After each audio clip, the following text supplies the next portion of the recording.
17ನೇ ವಾಕ್ಯ.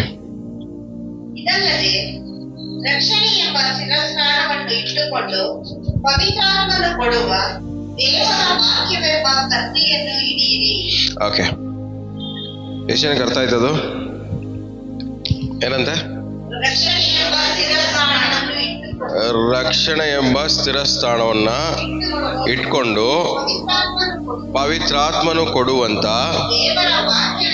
ದೇವರ ವಾಕ್ಯವೆಂಬ ಹಿಡಿಯಿರಿ. ರಕ್ಷಣೆಯನ್ನ ಕಾಪಾಡಿಕೊಂಡು ವಾಕ್ಯನ ಇಟ್ಕೋಬೇಕಂತ. ಸೊ ಎರಡು ತುಂಬಾ ಪ್ರಾಮುಖ್ಯವಾದ ವಿಷಯ. ರಕ್ಷಣೆಯನ್ನ ಕಾಪಾಡ್ಕೊಳ್ಳೋದ್ರಲ್ಲೂ ನಾವು ತುಂಬಾ ಗಮನ ಉಳ್ಳವರಾಗಿರ್ಬೇಕು. ವಾಕ್ಯವನ್ನ ಹಿಡಿಯೋದ್ರಲ್ಲೂ ಗಮನವಾಗಿರ್ಬೇಕು. ಯಾಕಂದ್ರೆ ವಾಕ್ಯನ ಹಿಡ್ಕೊಂಡ್ರೆ ಮಾತ್ರನೇ ವಾಕ್ಯದ ಮೂಲಕವಾಗಿ ದೇವರು ನಮ್ಮಲ್ಲಿ ಕ್ರಿಯೆ ಮಾಡಕ್ಕೆ ಸಾಧ್ಯ ಆಗೋದು. ವಾಕ್ಯನ ಹಿಡ್ಕೊಂಡ್ರೆ ಮಾತ್ರನೇ ವಾಕ್ಯದ ಮೂಲಕವಾಗಿ ದೇವರು ನಮ್ಮ ಸಂಗಡ ಮಾತಾಡಕ್ಕೆ ಆಗೋದು. ವಾಕ್ಯನ ಹಿಡ್ಕೊಂಡ್ರೆ ಮಾತ್ರನೇ ದೇವರು ನಮ್ಮ ಮೂಲಕವಾಗಿ ಬೇರೆಯವ್ರಿಗೆ ಮಾತಾಡಕ್ಕೆ ಆಗೋದು. ಎಲ್ಲದಕ್ಕೂ ಒಂದು ರೆಫರೆನ್ಸ್ ಇರುತ್ತೆ ನೋಡಿ. ನೀವು ಯಾವ್ದಾದ್ರು ಒಂದು ಪುಸ್ತಕಗಳು ಓದ್ಬೇಕಾದ್ರೆ ಲಾಸ್ಟ್ ಪೇಜಲ್ಲಿ ರೆಫರೆನ್ಸ್ ಇರುತ್ತೆ. ಇದು ಇಲ್ಲಿಂದ ರೆಫರ್ ಮಾಡಿದ್ದು, ಈ ಪುಸ್ತಕದಿಂದ ಈ ಪೇಜ್ ನಂಬರ್ನಿಂದ ರೆಫರ್ ಮಾಡಿದ್ದು ಅಂತ ಒಂದು ಲಾಸ್ಟಲ್ಲಿ ಬರೆದಿರ್ತಾರೆ. ಸೊ ನೀವು ಏನಾದರೂ ನನ್ನ ಸಂಗಡ ದೇವರು ಮಾತಾಡಿದ್ರು ಅಂತ ನೀವು ಬೇರೆಯವ್ರಿಗೆ ಹೇಳ್ಬೇಕಾದ್ರೆ ಅದಕ್ಕೊಂದು ರೆಫರೆನ್ಸ್ ಇರಬೇಕು.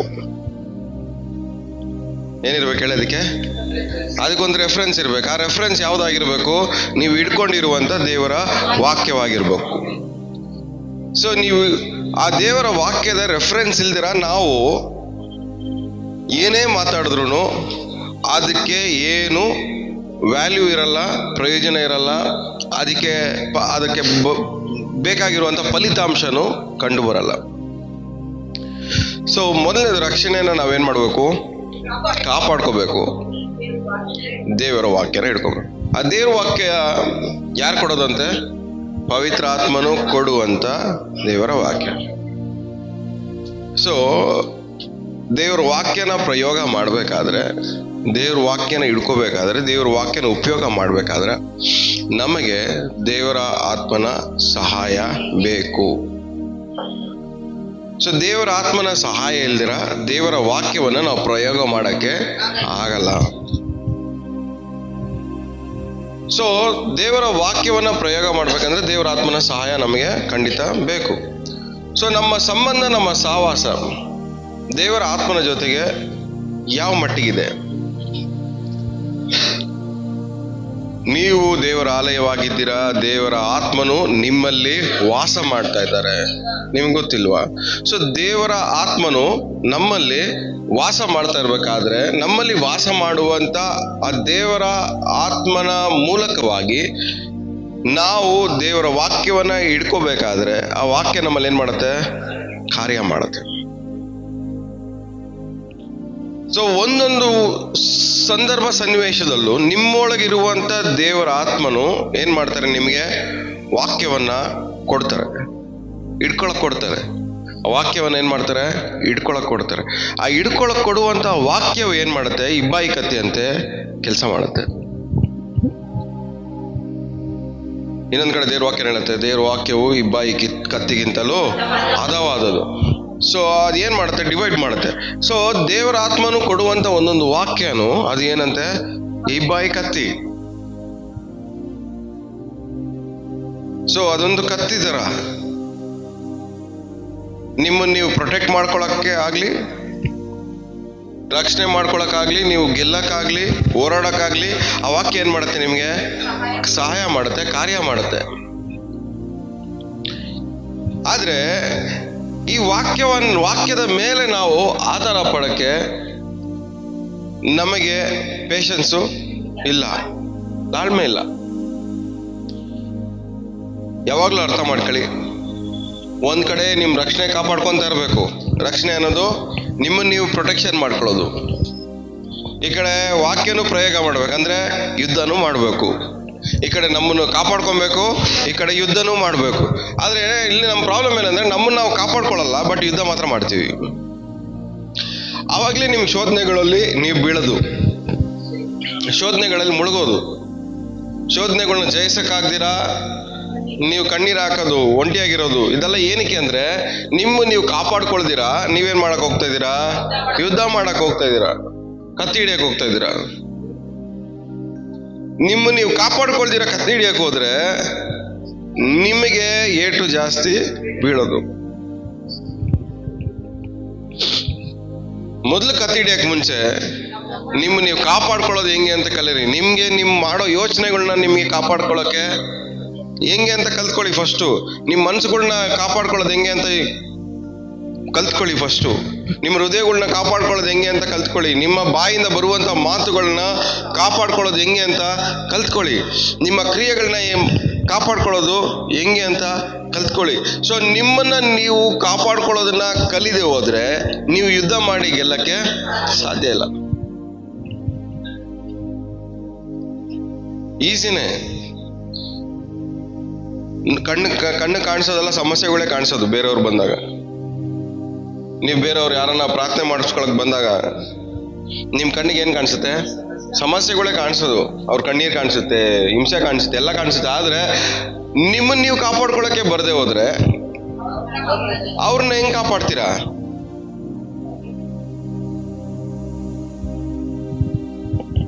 ಹೆಂಗ್ ಕಾಪಾಡ್ಕೊಳ್ತೀರಾ? ಸೊ ಇವತ್ತು ನಾವು ಅರ್ಥ ಮಾಡ್ಕೊಬೇಕಾಗಿರೋದು ಅಂದ್ರೆ ನಮ್ಮನ್ನು ನಾವು ಕಾಪಾಡ್ಕೊಳ್ಳೋದು ಕಲಿಬೇಕು. ಈ ಕಡೆ ದೇವರ ಆತ್ಮನ ಸಹಾಯದ ಮೂಲಕವಾಗಿ ಕತ್ತಿ ಹಿಡಿಯೋದನ್ನು ಕಲಿಬೇಕು. ಸೊ ದೇವರ ವಾಕ್ಯ ನೀವು ಉಪಯೋಗ ಮಾಡೋದನ್ನ ಏನ್ ಮಾಡಬೇಕು? ಕಲ್ತ್ಕೋಬೇಕು. ಓಕೆ, ತೀತನು ಬರೆದ ಪುಸ್ತಕ 2ನೇ ಅಧ್ಯಾಯ 5ನೇ ವಾಕ್ಯ. ತೀತ 2:5. ಮನೆಯಲ್ಲಿ ಕೆಲಸ ಮಾಡುವವರು ಸುಶೀಲೆಯರು ನಿಮ್ಮ ಗಂಡಂದಿರಿಗೆ ತೀತಮ್ಮ ಟೈಟಸ್ 2ನೇ ಅಧ್ಯಾಯ 5ನೇ ವಾಕ್ಯ.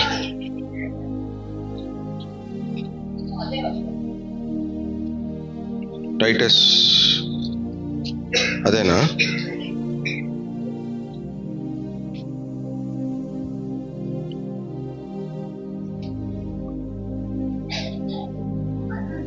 ಒಂದು ನಿಮಿಷ.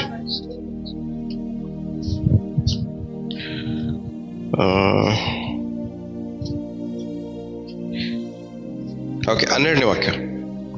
ನೀವು ಭಕ್ತಿಹೀನತೆಯನ್ನು ಲೋಕದ ಆಸೆಗಳನ್ನು ವಿಸರ್ಜಿಸಿ ಭಾಗ್ಯಕರವಾದ ನಿರೀಕ್ಷೆಯನ್ನು ಅಂದರೆ ಮಹಾ ದೇವರ ಮತ್ತು ನಮ್ಮ ರಕ್ಷಕನಾದ ಯೇಸು ಕ್ರಿಸ್ತನ ಪ್ರಭಾವದ ಪ್ರತ್ಯಕ್ಷತೆಯನ್ನು ಎದುರು ನೋಡುತ್ತಾ ಇಹಲೋಕದಲ್ಲಿ ಸ್ವಸ್ಥಚಿತ್ತರಾಗಿಯೂ ನೀತಿವಂತರಾಗಿಯೂ ಭಕ್ತಿಯುಳ್ಳವರಾಗಿಯೂ ಬದುಕಬೇಕೆಂದು ಅದು ನಿಮಗೆ ಬೋಧಿಸುತ್ತದೆ. ನಮಗೆ ಬೇಕಾಗಿರೋ ಬೋಧನೆ ಯಾವುದು? ಸ್ವಸ್ಥಚಿತ್ತರಾಗಿರುವಂಥದ್ದು, ನೀತಿವಂತರಾಗಿರುವಂಥದ್ದು, ಭಕ್ತಿ ಉಳ್ಳ ವಿಷಯಗಳನ್ನ, ಆಮೇಲೆ ಆ ರೀತಿ ಬದುಕಬೇಕಾಗಿರುವಂತ ಬೋಧನೆಗಳು ನಮಗೆ ಬೇಕು. ಅಂದ್ರೆ ನಮ್ಮನ್ನ ನಾವು ಕಾಪಾಡ್ಕೊಳ್ಳಕ್ಕೆ ಈ ರೀತಿಯಾದ ಬೋಧನೆಗಳು ನಮಗೆ ಬೇಕು. ಸ್ಟಾರ್ಟಿಂಗ್ ಅಲ್ಲಿ ಏನ್ ಹೇಳ್ತಾ ಇದೆ? ಏನೇನ ಬಿಡ್ಬೇಕಂತೆ? ವಿಸರ್ಜಿಸ್ಬೇಕು. ಭಕ್ತಿಹೀನತೆಯನ್ನು ಏನ್ ಮಾಡ್ಬೇಕು? ನೀವು ವಿಸರ್ಜನೆ ಮಾಡಬೇಕು. ಲೋಕದ ಆಸೆಗಳನ್ನ ಏನ್ ಮಾಡ್ಬೇಕು? ಇವಾಗ ಲೋಕದಲ್ಲಿದ್ರು ನಾವು ಲೋಕಾನುಸಾರವಾಗಿ ಬದುಕೋರಲ್ಲ. ಅಂದ್ರೆ ಲೋಕದಲ್ಲಿ ಇದೀವಿ, ಲೋಕದ ವಿಷಯಗಳನ್ನ ಅನುಭವಿಸ್ತೀವಿ. ಆದ್ರೆ ಲೋಕವನ್ನ ನಾವೇನ್ ಮಾಡಲ್ಲ? ಪ್ರೀತಿ ಮಾಡಬಾರ್ದು. ಲೋಕವನ್ನಾಗ್ಲಿ ಲೋಕದಲ್ಲಿರುವುದನ್ನಾಗ್ಲಿ ನೀವೇನ್ ಮಾಡಬಾರ್ದು? ಪ್ರೀತಿಸಬೇಡ್ರಿ ಅಂತ. ಅನುಭವಿಸ್ರಿ, ಆದ್ರೆ ಏನ್ ಮಾಡ್ಬೇಡ್ರಿ? ಪ್ರೀತಿ ಮಾಡ್ಬೇಡ್ರಿ.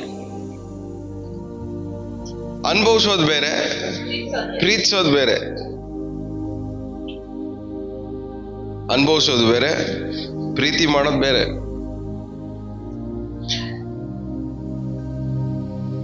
ಎಲ್ಲ ಕಡೆ ನಾವು ವಾಕ್ಯದಲ್ಲಿ ಓದ್ಬೇಕಾದ್ರೆ ಫಾರ್ ಎಕ್ಸಾಂಪಲ್ ಇಲ್ಲಿ ಇಷ್ಟಿದೆ ನೋಡ್ರಿ, ಇದನ್ನೆಲ್ಲ ಏನ್ ಮಾಡ್ಬೇಕು ನಾವ್ ಹೇಳಿ? ಅನುಭವಿಸ್ಬೇಕು. ಏನ್ ಮಾಡ್ಬೇಕು ಹೇಳಿ? ಇವಾಗ ಫಾರ್ ಎಕ್ಸಾಂಪಲ್ ನಿಮ್ಗೆ ಡಿಫ್ರೆನ್ಸ್ ಹೇಳ್ಕೊಡ್ತೀನಿ ನೋಡ್ರಿ. ಇದರಲ್ಲಿ ಒಂದು ಪಾಯಿಂಟ್ ಇದೆ, ಏನದು ಎಲ್ಲದು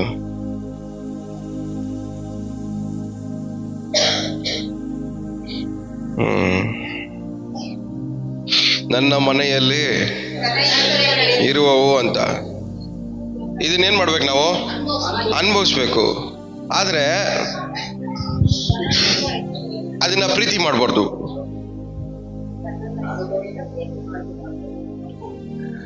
ನಮ್ಮ ಪ್ರಾಬ್ಲಮ್ ಏನಕ್ಕೆ ಅಂದ್ರೆ, ದೇವ್ರ ವಾಕ್ಯ ನಮ್ಮಲ್ಲಿ ಏನಕ್ಕೆ ನೆರವೇರಲ್ಲ ಅಂದ್ರೆ, ದೇವರು ವಾಗ್ದಾನ ಮಾಡಿದ್ದಾರೆ, ವಾಗ್ದಾನ ನೆರವೇರಿಸ್ಬಿಟ್ರೆ ಆ ನೆರವೇರಿರೋ ವಾಗ್ದಾನದ ಮೇಲೆ ಪ್ರೀತಿ ಇಟ್ಕೊಂಡು ನಾವೇನ್ ಮಾಡ್ತೀವಿ?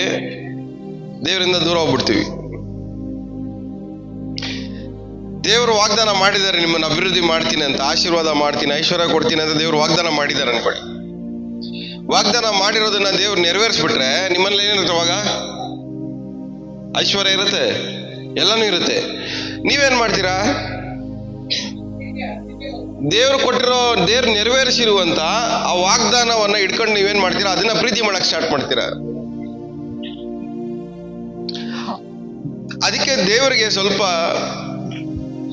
ಯೋಚನೆ, ಇವ್ರು ಕೊಟ್ರೆ ಇವ್ರು ನನ್ನ ಪ್ರೀತಿ ಮಾಡೋದ್ ಬಿಟ್ಟು ನಾನು ಕೊಟ್ಟಿರೋದನ್ನ ಪ್ರೀತಿ ಮಾಡಕ್ಕೆ ಹೋಗ್ಬಿಡ್ತಾರೆ ಅಂತೇಳಿ ಏನ್ ಮಾಡಲ್ಲ, ಬೇಗ ನೆರವೇರಿಸಲ್ಲ. ನಿಮ್ ಮೇಲೆ ಸ್ವಲ್ಪ ನಂಬಿಕೆ ಕಮ್ಮಿ. ಏನಕ್ಕೆ ಅಂದ್ರೆ ಈಸಿಯಾಗಿ ನೀವು ಏನ್ ಮಾಡ್ತೀರಾ? ನಿಮ್ ಪ್ರೀತಿನ ಅದ್ರ ಮೇಲೆ ಇಟ್ಬಿಡ್ತೀರಾ. ನಮ್ಮ ಕಾರ್ ಇರಲ್ಲ ಅನ್ಕೊಳ್ಳಿ, ದೇವರೇ ಕಾರ್ ಕೊಡು ಅಂತ ಪ್ರೇಯರ್ ಮಾಡ್ತಾ ಇರ್ತೀವಿ. ಕಾರ್ ಕೊಡ್ತಾರೆ, ಕಾರ್ ಕೊಟ್ಟ ಮೇಲೆ ಕಾರ್ ಇರುತ್ತೆ, ಇವ್ರು ಇರಲ್ಲ. ಇಲ್ಲಿ ಕಾರ್ ಇರುತ್ತೆ, ಆದ್ರೆ ದೇವ್ರ ಹತ್ರ ಇವ್ರು ಇರಲ್ಲ. ಎಲ್ಲಾನು ಹಂಗೇನೆ. ನಾವು ಒಂದ್ ಎಕ್ಸಾಂಪಲ್ ಅಲ್ಲ, ಎಲ್ಲಾನು ಎಕ್ಸಾಂಪಲ್ ಆಗಿ ಇಟ್ಕೊಳ್ಳಿ. ವಸ್ತುಗಳ ವಿಷಯವಾಗಿ ನಾವು ದೇವ್ರನ್ನ ಏನೆಲ್ಲ ಬೇಡಿ ಪಡ್ಕೊಂಡಿದೀವಿ, ಎಲ್ಲಾ ವಿಷಯಗಳನ್ನ ಪಡ್ಕೊಳ್ಳಿ. ಒಂದು ಎಕ್ಸಾಂಪಲ್ ಆಗಿ ತಗೊಳ್ಳಿ. ದೇವ್ರು ಕೊಡ್ತಾರೆ, ಕೊಟ್ಟ ಮೇಲೆ ನಾವೇನ್ ಮಾಡ್ತೀವಿ? ಅದರಿಂದ ಹೋಗ್ಬಿಡ್ತೀವಿ, ದೇವರಿಂದ ಸ್ವಲ್ಪ ದೂರ ಆಗ್ಬಿಡ್ತೀವಿ.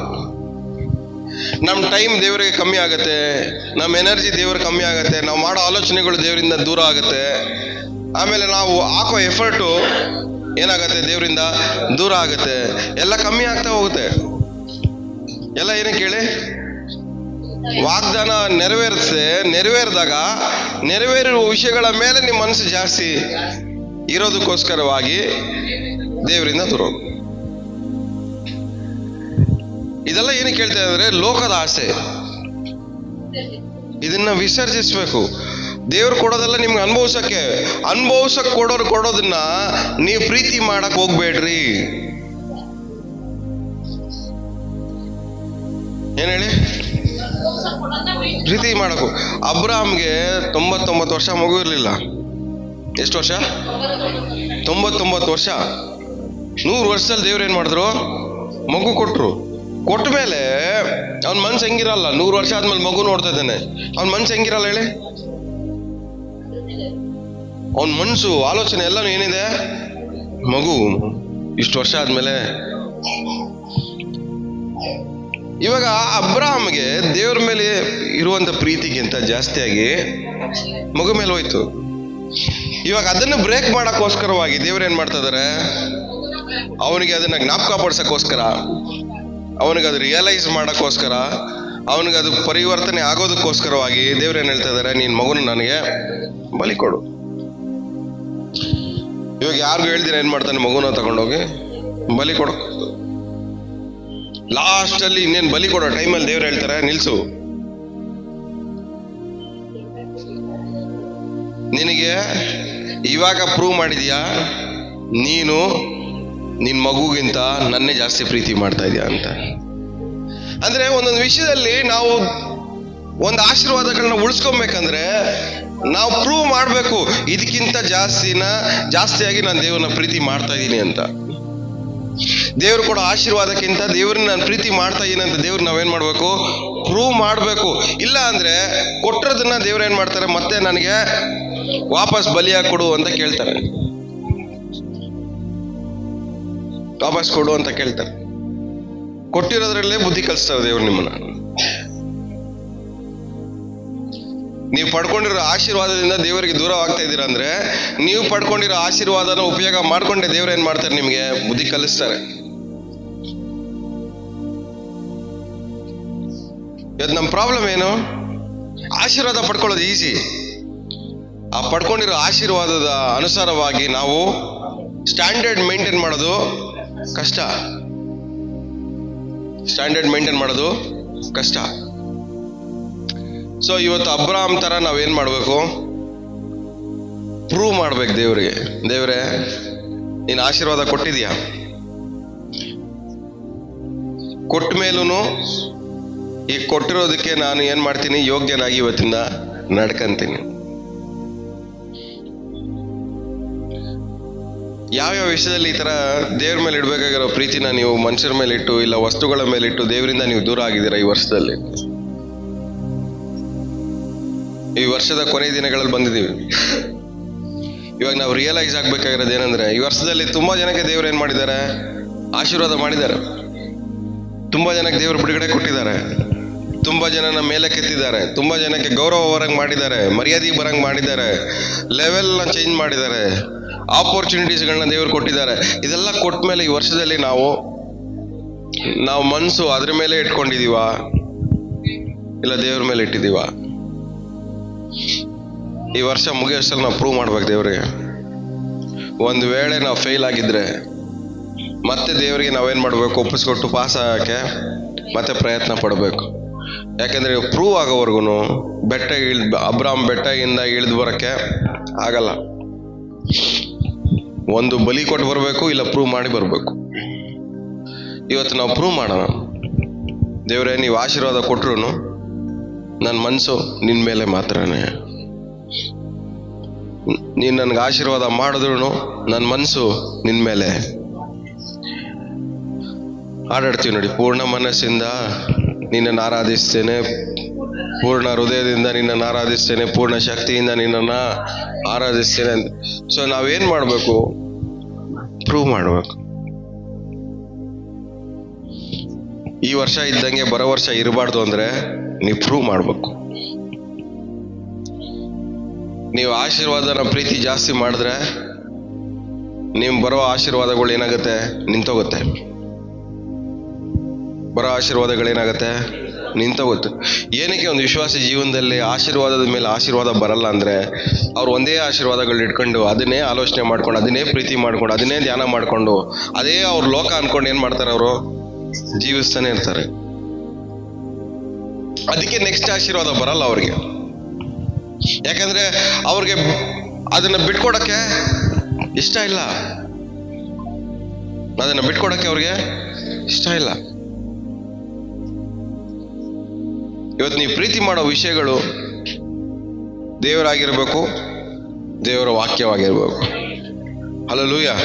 ಇವತ್ತು ದೇವ್ರ ವಾಕ್ಯ ನಮ್ಮಲ್ಲಿ ನೆರವೇರ್ಬೇಕಂದ್ರೆ, ದೇವ್ರ ವಾಕ್ಯ ನಮ್ಮಲ್ಲಿ ಕಾರ್ಯ ಮಾಡ್ಬೇಕಂದ್ರೆ, ಈ ವರ್ಷದಲ್ಲಿ ನಾವು ಅರ್ಥ ಮಾಡ್ಕೊಬೇಕಾಗಿರೋ ಒಂದೇ ದೇವ್ರು ಕೊಡುವಂತ ವಾಗ್ದಾನಕ್ಕಿಂತ ಹೆಚ್ಚಾಗಿ ದೇವ್ರನ್ನ ನಾನು ಪ್ರೀತಿ ಮಾಡಕ್ ಹೋಗ್ತೀನಿ ಅನ್ನೋ. ಹಲ್ಲೆಲೂಯಾ. ಈ ವರ್ಷದಲ್ಲಿ ನಾವು ಯಾವ್ದೆಲ್ಲ ನಾವು ದೇವ್ರು ಮಾಡದ ಮೇಲೂ ನಾವು ದೇವ್ರನ್ನ ಪ್ರೀತಿ ಮಾಡಿಲ್ವೋ ಅದನ್ನ ಸ್ವಲ್ಪ ಗುರ್ತು ಮಾಡ್ಕೊಳ್ಳಿ. ದುಡ್ಡು ಇಲ್ದಿರೋ ಟೈಮಲ್ಲಿ ದುಡ್ಡು ಕೊಟ್ರು, ಸಹಾಯ ಇಲ್ದಿರೋ ಟೈಮಲ್ಲಿ ಸಹಾಯ ಮಾಡಿದ್ರು, ಬಿಡುಗಡೆ ಇಲ್ದಿರೋ ಟೈಮಲ್ಲಿ ಬಿಡುಗಡೆ ಕೊಟ್ರು. ನಮಗೋಸ್ಕರ ಯಾರು ನಿಂತ್ಕೊಳ್ದಿರೋ ಟೈಮಲ್ಲಿ ದೇವ್ರು ಏನ್ ಮಾಡಿದ್ರು? ಜನರುಗಳನ್ನ ನಮಗೋಸ್ಕರ ಕಳಿಸಿ ನಮಗೋಸ್ಕರ ನಿಂತ್ಕೊಳ್ಳಂಗ್ ಮಾಡಿದ್ರು. ನಮ್ಮ ಕೈಯಲ್ಲಿ ಕೊಂಡ್ಕೊಳಕ್ ಆಗದಿರೋ ವಿಷಯಗಳನ್ನ ಕೊಂಡ್ಕೊಳ್ಳೋದಕ್ಕೆ ನಮ್ಗೆ ಏನ್ ಮಾಡೋದು? ದೇವರು ಶಕ್ತಿಯನ್ನ ಕೊಟ್ರು, ಸಾಮರ್ಥ್ಯವನ್ನು ಕೊಟ್ರು. ಆದ್ಮೇಲೂ ನಿಮ್ಮ ಮನಸ್ಸು ನಿಮ್ಮ ಆಶೀರ್ವಾದಗಳ ಮೇಲೆ ಉಳ್ಕೊಂಡಿದ್ರೆ ನೀವು ದೇವರು ಮಾಡುವಂತ ಕ್ರಿಯೆಗಳಿಗೆ ಅರ್ಹರಾಗಿ ಯೋಗ್ಯರಾಗಿ ಇಲ್ಲ. ಒಂದು ಅರ್ಥ ಮಾಡ್ಕೊಳ್ಳಿ, ದೇವರ ಕ್ರಿಯೆಗಳು, ದೇವರ ಕಾರ್ಯಗಳು, ದೇವರ ಕೆಲಸಗಳು ಪ್ರತಿ ದಿನ ಹೊಸದಾಗಿರುತ್ತೆ. ಏನಾಗಿರುತ್ತೆ ಹೇಳಿ? ಪ್ರತಿದಿನ ಹೊಸದಾಗಿರುತ್ತೆ. ವಸ್ತುಗಳ ಮೇಲೆ ತುಂಬಾ ದಿವಸ ವಸ್ತುಗಳ ಮೇಲೆ ಮನಸ್ಸನ್ನ ಇಡಬೇಡ್ರಿ. ವಸ್ತುಗಳು ಚೇಂಜ್ ಆಗ್ಬೇಕು. ಏನಾಗ್ಬೇಕು ಹೇಳಿ? ಚೇಂಜ್ ಆಗ್ಬೇಕು. ವಸ್ತುಗಳು ಇದ್ರೂ ಇಲ್ಲದೆ ಹೋದ್ರೂ ನನ್ನ ಕೈಯಲ್ಲಿ ಬದುಕಕ್ಕಾಗತ್ತೆ ಅನ್ನುವಂತ ಕಾನ್ಫಿಡೆನ್ಸ್ ನಮ್ಗೆ ಬರಬೇಕು. ಯಾಕೆಂದ್ರೆ ನಾವು ಬದುಕ್ತಾ ಇರೋದು ಇವಾಗ ಇರುವಂತ ಪರಿಸ್ಥಿತಿ ಮುಂಚೆ ಇರುವ ಪರಿಸ್ಥಿತಿ ಕಂಪೇರ್ ಮಾಡ್ಕೊಂಡ್ರೆ ನಾವಿರುವುದು ದೇವರಿಂದ ಮಾತ್ರನೇ. ನಾವ್ ಹೆಂಗಿದ್ವಿ, ಇವಾಗ ಹೆಂಗಿದೀವಿ, ಇದು ಯಾರಿಂದ ಆಯ್ತು? ದೇವರಿಂದ ಆಯ್ತು. ಹಂಗಿದ್ದವ್ರನ್ನ ಹಿಂಗ್ ಮಾಡಿದ್ದಾರೆ, ಹಿಂಗಿರೋರ್ನ ಹಂಗ್ ಮಾಡಕ್ ಆಗತ್ತೆ ಅಂತ ನಾವು ನಮ್ದೇ ಹೋದ್ರೆ ನಮ್ ಪ್ರಾಬ್ಲಮ್ ಏನ್ ಗೊತ್ತಾ? ಏನು ಇಲ್ದಿರ್ಬೇಕಾದ್ರೆ ದೇವ್ರ ಮೇಲೆ ನಂಬಿಡ್ತೀವಿ, ದೇವ್ರೇ ಎಲ್ಲ ಮಾಡ್ತಾರೆ ಅಂತ. ಆದ್ರೆ ದೇವ್ರೆಲ್ಲ ಮಾಡಿದ್ಮೇಲೆ ಇವಿಲ್ಲ ಅಂದ್ರೆ ನನ್ನ ಕೈಯಲ್ಲಿ ಇರಕ್ಕಾಗಲ್ಲ, ಬದುಕಕ್ಕಾಗಲ್ಲ ಅಂತ ನಾವೇನ್ ಮಾಡ್ತೀವಿ? ನಂಬಿಕೆ ಅದ್ರ ಮೇಲೆ ಹಾಕ್ಬಿಡ್ತೀವಿ. ಇಲ್ಲದೆ ಇದ್ದಾಗ ದೇವ್ರು ಕಾಪಾಡಿದ್ರು, ಆಶೀರ್ವಾದ ಮಾಡಿದ್ರು, ಇಲ್ಲಿವರೆಗೂ ತಗೊಂಡ್ ಬಂದ್ರು. ಇಲ್ಲಿಂದನೂ ದೇವರು ಇನ್ ಮುಂದೆನೂ ನಾನು ಕರ್ಕೊಂಡು ಹೋಗ್ತಾರೆ, ಆಶೀರ್ವಾದ ಮಾಡ್ತಾರೆ ಅಂತ ನಾವು ಅಷ್ಟು ನಂಬಿಕೆ ಬರಲ್ಲ. ಏನು ಇದ್ದಾಗಿತ್ತು ನೋಡ್ರಿ ನಂಬಿಕೆ. ಅದು ಎಲ್ಲ ಇದ್ದಾಗ ನಂಬಿಕೆ ಬರಲ್ಲ. ಎಲ್ಲ ಇದ್ದಾಗ ಏನಿರುತ್ತೆ ಹೇಳ್ರಿ? ಭಯ. ಇದಿಲ್ಲ ಅಂದ್ರೆ ನಾನು ಹೆಂಗ್ ಬದುಕೋದು, ಇದಿಲ್ಲ ಅಂದ್ರೆ ನಾನು ಹೆಂಗ್ ಬಾಳೋದು, ಇದಿಲ್ಲ ಅಂದ್ರೆ ನನ್ನ ಗತಿ ಏನು, ಇದಿಲ್ಲ ಅಂದ್ರೆ ನಾನು ಹೆಂಗೆ, ಇದಿಲ್ಲ ಅಂದ್ರೆ ನಾನು ಹಂಗೆ ಬದುಕೋದು, ಇದಿಲ್ಲ ಅಂದ್ರೆ ನನ್ನ ಭವಿಷ್ಯತ್ ಹೆಂಗೆ? ಭಯ. ದೇವ್ರ ಮೇಲೆ ಇರುವಂತ ನಂಬಿಕೆಗಿಂತ ಹೆಂಗೆ ಬದುಕಕ್ ಹೋಗ್ತೀನಂತ ಭಯದಲ್ಲೇ ಬದುಕ್ತಾ ಇರ್ತೀರ. ಈ ಮುಕ್ಕಾಲ್ ಭಾಗ ವಿಶ್ವಾಸಿಗಳಿಗೆ ಇದೇ ಭಯ. ಇಲ್ಲಿ ನಾವು ವಾರ ವಾರ ಅರಿಕೆ ಮಾಡ್ತೀವಿ ವಾಗ್ದಾನಗಳನ್ನ, ಆದ್ರೆ ಏನ್ ಮಾಡ್ತಾ ಇರ್ತೀವಿ? ಮನ್ಸಲ್ಲಿ ಭಯ ಪಡ್ತಾ ಇರ್ತೀವಿ, ಇವಿಲ್ಲ ಅಂದ್ರೆ ನಾನು ಹೆಂಗೆ ಬದುಕೋದು ಅಂತ, ಇದಾಗದೆ ಹೋದ್ರೆ ಹೆಂಗ್ ಬದುಕೋದು, ಇದು ನಡೀದೆ ಹೋದ್ರೆ ನಾನು ಹೆಂಗ್ ಬದುಕೋದು. ಏನು ಇಲ್ದೇ ಇದ್ದಾಗ ದೇವರು ಬದುಕಿಸಿದ್ರಲ್ಲ ನಿಮ್ಮನ್ನ. ಆದ್ರೆ ಎಲ್ಲ ಇರ್ಬೇಕಾದ್ರೆ ಅದೇ ನಂಬಿಕೆ ಯಾಕೆ ಬರಲ್ಲ ನಿಮ್ಗೆ?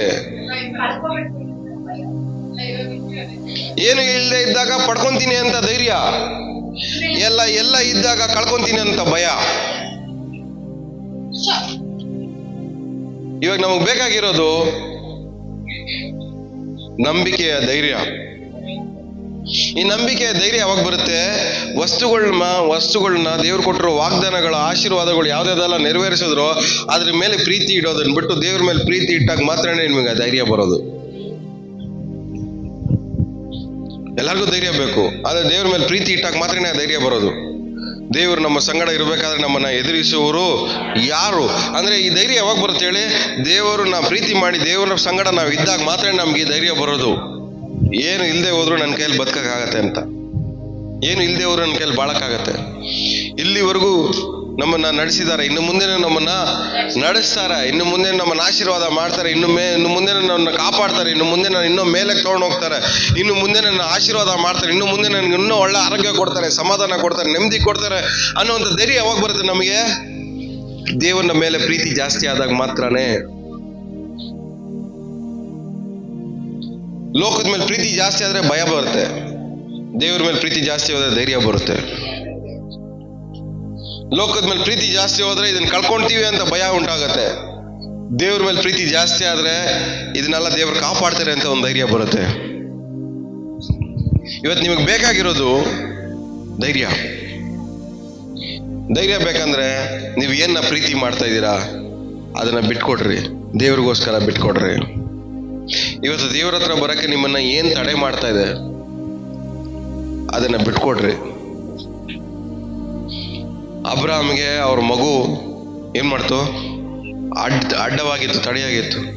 ದೇವರ ಪ್ರೀತಿಗೂ ಅಬ್ರಾಮ್ಗೂ ಏನಾಗಿತ್ತು? ಮಗ ತಡೆಯಾಗಿದ್ದ. ಇವತ್ತು ನಿಮಗೆ ತಡೆಯಾಗಿರೋದನ್ನ ದೇವ್ರಿಗೆ ಬಿಟ್ಕೊಡ್ರಿ, ದೇವರು ನಿಮ್ಮನ್ನ ಮುಂದೆ ಕರ್ಕೊಂಡು ಹೋಗ್ತಾರೆ. ಹಲ್ಲೆಲೂಯ. ದೇವ್ರು ನಿಮ್ಮನ್ನ ಮುಂದೆ ಕರ್ಕೊಂಡು ಹೋಗ್ಬೇಕಂದ್ರೆ ದೇವ್ರಿಗೂ ನಿಮಗೂ ಇರುವಂತ ತಡೆಯಾಗಿರುವುದನ್ನ ದೇವರಿಗೋಸ್ಕರ ಬಿಟ್ಕೊಡ್ರಿ, ದೇವರಿಗೋಸ್ಕರ ಬಿಟ್ಕೊಡ್ರಿ. ದೇವರೇ, ಇವ್ರನ್ನ ಪ್ರೀತಿ ಮಾಡೋದಕ್ಕಿಂತ ಹೆಚ್ಚಾಗಿ ನಾನು ಇನ್ಮೇಲೆ ನಿನ್ನ ಪ್ರೀತಿ ಮಾಡಕ್ ಹೋಗ್ತೀನಿ. ನಿನಗೋಸ್ಕರ ಇವ್ರ ಪ್ರೀತಿನ ಬಿಟ್ಕೊಡ್ತಾ ಇದ್ದೀನಿ, ನಿನಗೋಸ್ಕರವಾಗಿ ವಸ್ತುಗಳನ್ನ ಬಿಟ್ಕೊಡ್ತಾ ಇದ್ದೀನಿ, ನಿನಗೋಸ್ಕರವಾಗಿ ಮನೆನ ಜಾಸ್ತಿ ಪ್ರೀತಿ ಮಾಡ್ತಾ ಇದ್ದೀನಿ. ಆದ್ರೆ ನಿನಗೋಸ್ಕರವಾಗಿ ಈ ಮನೆ ಮೇಲಿರೋ ಪ್ರೀತಿನ ಏನ್ ಮಾಡ್ತೀನಿ? ಬಿಟ್ಕೊಡ್ತೀನಿ. ನನ್ನ ಕುಟುಂಬವನ್ನ ಜಾಸ್ತಿ ಪ್ರೀತಿ ಮಾಡ್ತಾ ಇದ್ದೀನಿ, ಆದ್ರೆ ನಿನಗೋಸ್ಕರವಾಗಿ, ನಿನ್ನ ಪ್ರೀತಿ ಮಾಡೋಕ್ಕೋಸ್ಕರವಾಗಿ ಈ ಪ್ರೀತಿಯನ್ನ ಬಿಟ್ಕೊಡ್ತೀನಿ. ಯಾವ ಪ್ರೀತಿನ, ಯಾವ್ದ್ರ ಮೇಲಿಟ್ಟಿರೋ ಪ್ರೀತಿನ ದೇವ್ರಿಗೋಸ್ಕರ ಬಿಟ್ಕೊಡ್ತೀವೋ ಅದನ್ನ ದೇವ್ರು ಕಾಪಾಡ್ತಾರೆ. ಹಲ್ಲೆಲೂಯಾ. ನಾವ್ ಏನಕ್ಕೆ ಪ್ರೀತಿ ಮಾಡ್ತೀವಿ ಹೇಳಿ? ಜಾಸ್ತಿಯಾಗಿ ಕಾಪಾಡಕ್ಕೇನೆ. ಇವಾಗ ಮೊಬೈಲ್, ಯಾರ ಮೊಬೈಲ್ ಎಲ್ಲರದನ್ನು ಹೊಸ ತಗೊಂತೀರ, ಮೊಬೈಲ್ ತಗೊಂಡಾಗ ಏನ್ ಮಾಡ್ತೀರಾ? ಅದನ್ನ ಪ್ರೊಟೆಕ್ಷನ್ಗೋಸ್ಕರ ಚೆನ್ನಾಗಿರೋ ಬೆಸ್ಟ್ ಆಗಿರೋ ಕೇಸ್ ಹಾಕ್ಬಿಡ್ತೀರಾ. ಏನಕ್ಕೆ ಕೇಸ್ ಹಾಕ್ತೀರ ಹೇಳಿ? ಹೊಡೆದಾಗ್ಬಾರ್ದು, ಇದು ಹೊಡೆದೋದ್ರೆ ನನ್ನ ಮನ್ಸು ಹೊಡೆದೋಗುತ್ತೆ ಅಂತ ಅಲ್ವಾ? ಗಾಡಿ, ಹೊಸ ಗಾಡಿ ತಗೊಂತೀರಾ, ಕೇರ್ಫುಲ್ ಆಗಿ ಒಂದು ಮೂಲೆಯಲ್ಲಿ ಎಲ್ಲೋ ಇಡ್ತೀರಾ ಸೇಫ್ ಆಗಿ, ಏನು ಸ್ಕ್ರಾಚ್ ಆಗದಾರ. ಏನಕ್ಕೆ? ಅದಕ್ಕೆ ಏನಾದ್ರು ಆಗೋದ್ರೆ ನನಗೇನೋ ಆದೋಗಂಗೆ ಲೆಕ್ಕ ಅಂತ. ಹೊಸ ಬಟ್ಟೆ ಹಾಕಂತೀರಾ, ಗಲೀಜ್ ಆಗ್ದಿರೋ ತರ ಏನ್ ಮಾಡ್ತೀರಾ ನೀವು? ಅದನ್ನ ಕಾಪಾಡ್ಕೊಂತೀರಾ, ಮೇಂಟೈನ್ ಮಾಡ್ತೀರಾ. ಏನಕ್ಕೆ? ಇದು ಗಲೀಜ್ ಆದ್ರೆ ನಾನ್ ಗಲೀಜ್ ಆದಂಗೆ ಅಂತ. ಯಾವ್ದನ್ನ ಪ್ರೀತಿ ಮಾಡ್ತೀವೋ ಅದನ್ನ ಕಾಪಾಡಕ್ ಹೋಗ್ತೀವಿ ನಾವು. ಅದೇ ನೀವು ಯಾವ್ದೋ ಒಂದು ಹಳೆ ಬಟ್ಟೆಗಳು ಹಾಕೊಂಡು, ಹಳೆ ಬಟ್ಟೆ ಒಂದ್ 4 ವರ್ಷದ ಮುಂಚೆದ ಬಟ್ಟೆ ಹಾಕೊಂಡು ರೋಡಲ್ಲಿ ಓಡಾಡ್ತಾ ಇದ್ರೆ ಅದು ಗಲೀಜ್ ಆದ್ರೆ ಏನ್ ಅನ್ಸುತ್ತೆ? ಹೋಗಿದ್ರೆ ಆಯ್ತು, ಇಲ್ಲ ತೆಗೆದು ಬಿಸಾಕಿದ್ರೆ ಆಯ್ತು ಅಲ್ವಾ? ಅದೇ ಹೊಸ ಬಟ್ಟೆಗೆ ನಮ್ಮ ಮೆಂಟಾಲಿಟಿ ಹಂಗೆ ಇರಬೇಕು. ನಮ್ಮ ಮೆಂಟಾಲಿಟಿ ಹೆಂಗಿರ್ಬೇಕು? ಹಿಂಗೆ ಇರಬೇಕು. ಇದಿಲ್ಲ ಅಂದ್ರೆ ದೇವ್ರು ಇನ್ನೊಂದು ಮಾಡ್ತಾರೆ ಬಿಡು ಅಂತ. ಆದ್ರೆ ನಮಗೆ ಆ ಮನ್ಸಿಲ್ಲ. ಇದಿಲ್ಲ ಅಂದ್ರೆ ಇನ್ನೊಂದು, ಅಲ್ಲ ಇದೇ ಬೇಕು ನನಗೆ, ಇದಲ್ದಿರ ಇನ್ನೊಂದು ಬೇಡ ನನಗೆ. ಏನ್ ಬೇಕು? ಇದೇ ಬೇಕು. ಈ ಜನರೇ ಬೇಕು. ಈ ಜನರಿಲ್ದಿರ ನನ್ನ ಕೈಯಲ್ಲಿ ಬದುಕಕ್ಕೆ ಆಗಲ್ಲ. ಯಾವ್ದನ್ನ ನಾವು ಪ್ರೀತಿ ಮಾಡಿ ಕಾಪಾಡ್ಕೊಳಕ್ ಹೋಗ್ತೀವೋ ಅದನ್ನ ನಾವು ಈಸಿಯಾಗಿ ಕಳ್ಕೊಂಡ್ಬಿಡ್ತೀವಿ. ಯಾವ್ದನ್ನ ನಾವು ಕಾಪಾಡ್ಕೊಳಕ್ ಹೋಗ್ತೀವೋ, ಯಾಕಂದ್ರೆ ನಾವು ನಮ್ಮ ಪ್ರೊಟೆಕ್ಷನ್ಗಳಲ್ಲಿ ಗ್ಯಾರಂಟಿ ವಾರಂಟಿ ಇಲ್ಲ ನಮ್ಗೆ. ನಾವು 100% ಯಾವ್ದನ್ನಾದ್ರೂ ಪ್ರೊಟೆಕ್ಟ್ ಮಾಡಕ್ ಹೋಗ್ತೀವಿ ಅಂತ ನಮಗೆ ಗ್ಯಾರಂಟಿ ನಮಗೆ ಇಲ್ಲ. ಯಾರಾದ್ರೂ ಬಂದು ಹೇಳ್ತಾರೆ ಅನ್ಕೊಳ್ಳಿ, ನಾನು ಇದೀನಿ ನೋಡ್ಕೊಂತೀನಿ ಅಂತ, ನಮಸ್ಕಾರ. ಏನಕ್ಕೆ? ನಿಮ್ಮ ಪ್ರೊಟೆಕ್ಷನ್ ಮೇಲೆ ನಂಬಿಕೆ ಇಲ್ಲ.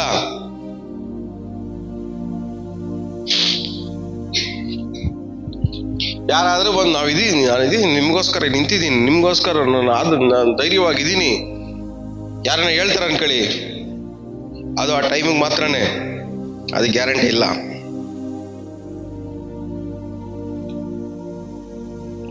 ಯಾಕಂದ್ರೆ ಮನುಷ್ಯರು ಕಾಪಾಡೋದೆಲ್ಲ ಅವರ ಸಂದರ್ಭಕ್ಕೆ, ಸನ್ನಿವೇಶಕ್ಕೆ ಅನುಸಾರವಾಗಿ. ಅವ್ರಿಗೆ ಮುಳ್ಳು ಚುಚ್ಚಕ್ಕೆ ಸ್ಟಾರ್ಟ್ ಆಯ್ತು ಅನ್ಕೊಳ್ಳಿ, ನಿಮಗಿರೋ ಪ್ರೊಟೆಕ್ಷನ್ ಮೈನಸ್. ಎಲ್ಲಿರ್ತಾರೆ ಕೂಡ ನೀವು ಕಂಡಿಡಿಯಕ್ಕಾಗಲ್ಲ ಅವ್ರನ್ನ. ಎಲ್ಲಪ್ಪ ನಮ್ಮ ಕಾಪಾಡೋರು ಎಲ್ಲೋಗ್ಬಿಟ್ರು, ಅವರೇ ಮುಳ್ಚುಚ್ಕೊಂಡು ಎಲ್ಲೋ ಮೂಲೆಗೆ ಕೂತಾರ ಅವ್ರು ಕಾಪಾಡ್ಕೊಳಕ್ಕೆ. ಈ ವರ್ಷದಲ್ಲಿ ಮುಗಿಯೋಷ್ಟರಲ್ಲಿ ದೇವ್ರನ್ನ ಬದಲಾಗಿ ಯಾವ್ದ್ರ ಮೇಲೆ ಜಾಸ್ತಿ ಮನ್ಸಿಟ್ಟಿದಿರೋ ಅದನ್ನ ಸ್ವಲ್ಪ ಕಂಡಿಡ್ಕೊಳ್ಳಿ. ದೇವರಿಗೆ ಬದಲಾಗಿ ಯಾವ್ದನ್ನ ಜಾಸ್ತಿ ಪ್ರೀತಿ ಮಾಡಿದಿರೋ ಅದನ್ನ ಸ್ವಲ್ಪ ಆಲೋಚನೆ ಮಾಡ್ಕೊಂಡು ಕಂಡಿಡ್ಕೊಳ್ಳಿ. ಯಾಕಂದ್ರೆ ಮುಂದೆ ಬರುವಂತ ಆಶೀರ್ವಾದಕ್ಕೆ ಅವುಗಳೇ ತಡೆಯಾಗಿರೋದು. ಲೋಕವನ್ನಾಗಲಿ, ಲೋಕದಲ್ಲಿರುವುದನ್ನಾಗಲಿ ಪ್ರೀತಿ ಮಾಡಬೇಡ್ರಿ, ಅನುಭವಿಸ್ರಿ, ಆದ್ರೆ ಪ್ರೀತಿ ಮಾಡಬೇಡ್ರಿ. ದೇವ್ರು ಕೊಡೋ ಪ್ರತಿಯೊಂದನ್ನು ನೀವು ಅನುಭವಿಸೋಕ್ಕೋಸ್ಕರನೇ. ನಾವಿಲ್ಲಿ ಓದಿರೋ ವಾಗ್ದಾನಗಳೆಲ್ಲಾನು ನಾವು ಅನುಭವಿಸೋಕ್ಕೋಸ್ಕರನೇ, ಆದ್ರೆ ಪ್ರೀತಿ ಮಾಡೋಕ್ಕೋಸ್ಕರ ಅಲ್ಲ. ಪ್ರೀತಿ ಮಾಡೋಕ್ಕೋಸ್ಕರ ಅಲ್ಲ.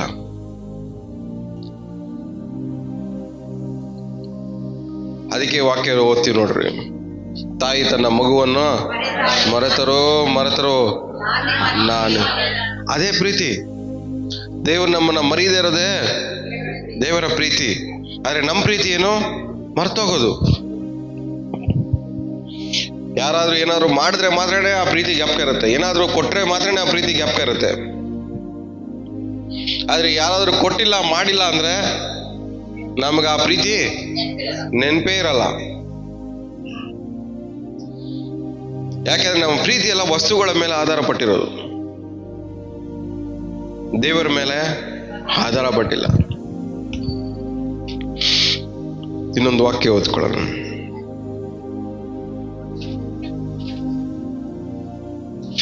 ಇಬ್ರಿಯ ಬರೆದ ಪುಸ್ತಕ 11ನೇ ಅಧ್ಯಾಯ 3ನೇ ವಾಕ್ಯ. ಲೋಕಗಳು ದೇವರ ಮಾತಿನಿಂದ ನಿರ್ಮಿತವಾದದ್ದೆಂದು ನಂಬಿಕೆಯಿಂದಲೇ ನಾವು ತಿಳಿದುಕೊಂಡು ಕಾಣಿಸುವ ಈ ಜಗತ್ತು ದೃಶ್ಯ ವಸ್ತುಗಳಿಂದ ಉಂಟಾಗಿದ್ದಲ್ಲವೆಂದು ಗ್ರಹಿಸುತ್ತೇವೆ. ಏನಂತೆ? ಕಾಣುವ ಈ ಲೋಕವು ವಸ್ತುಗಳಿಂದ ಉಂಟಾಗಿಲ್ಲ ಅಂತ ನಾವೇನ್ ಮಾಡ್ಬೇಕು? ಅರ್ಥ ಮಾಡ್ಕೊಬೇಕು. ಈ ಕಾಣುವ ಈ ಲೋಕವು ಕಾಣುವಂತ ವಸ್ತುಗಳಿಂದ ತಯಾರಾದದ್ದು ಅಲ್ಲ. ನಿಮ್ಮ ಕಣ್ಣಿಗೆ ಗೋಲ್ಡ್ ಏನ್ ಮಾಡುತ್ತೆ? ನಿಮ್ ಕಣ್ಣಿಗೆ ಕಾಣಿಸುತ್ತೆ. ಸಿಲ್ವರ್ ನಿಮ್ ಕಣ್ಣಿಗೆ ಕಾಣಿಸುತ್ತೆ. ಕಂಬಿಗಳು, ಮೆಟಲ್ಲು, ಸ್ಟೀಲು ಇವೆಲ್ಲ ಏನ್ ಮಾಡ್ತವೆ? ನಿಮ್ಗೆ ಕಣ್ಣಿಗೆ ಕಾಣಿಸ್ತವೆ. ಸೊ ನಾವು ಯೂಸ್ ಮಾಡೋ ಮೊಬೈಲ್ ಇಂದ, ನಿಮ್ಮ ಮನೆಯಲ್ಲಿರೋ ಪಾತ್ರೆಗಳಿಂದ, ನೀವು ಮಾಡ್ಕೊಳ್ಳೋ ಮಂಚದಿಂದ, ನೀವು ಓಡಿಸೋ ಕಾರಿಂದ, ನೀವು ಓಡಿಸೋ ಗಾಡಿಗಳಿಂದ, ಇದೆಲ್ಲವೂ ಕಣ್ಣು ಕಾಣದೇ ಇರುವ ವಸ್ತುಗಳಿಂದ ಉಂಟಾಗಿರುವಂಥದ್ದು.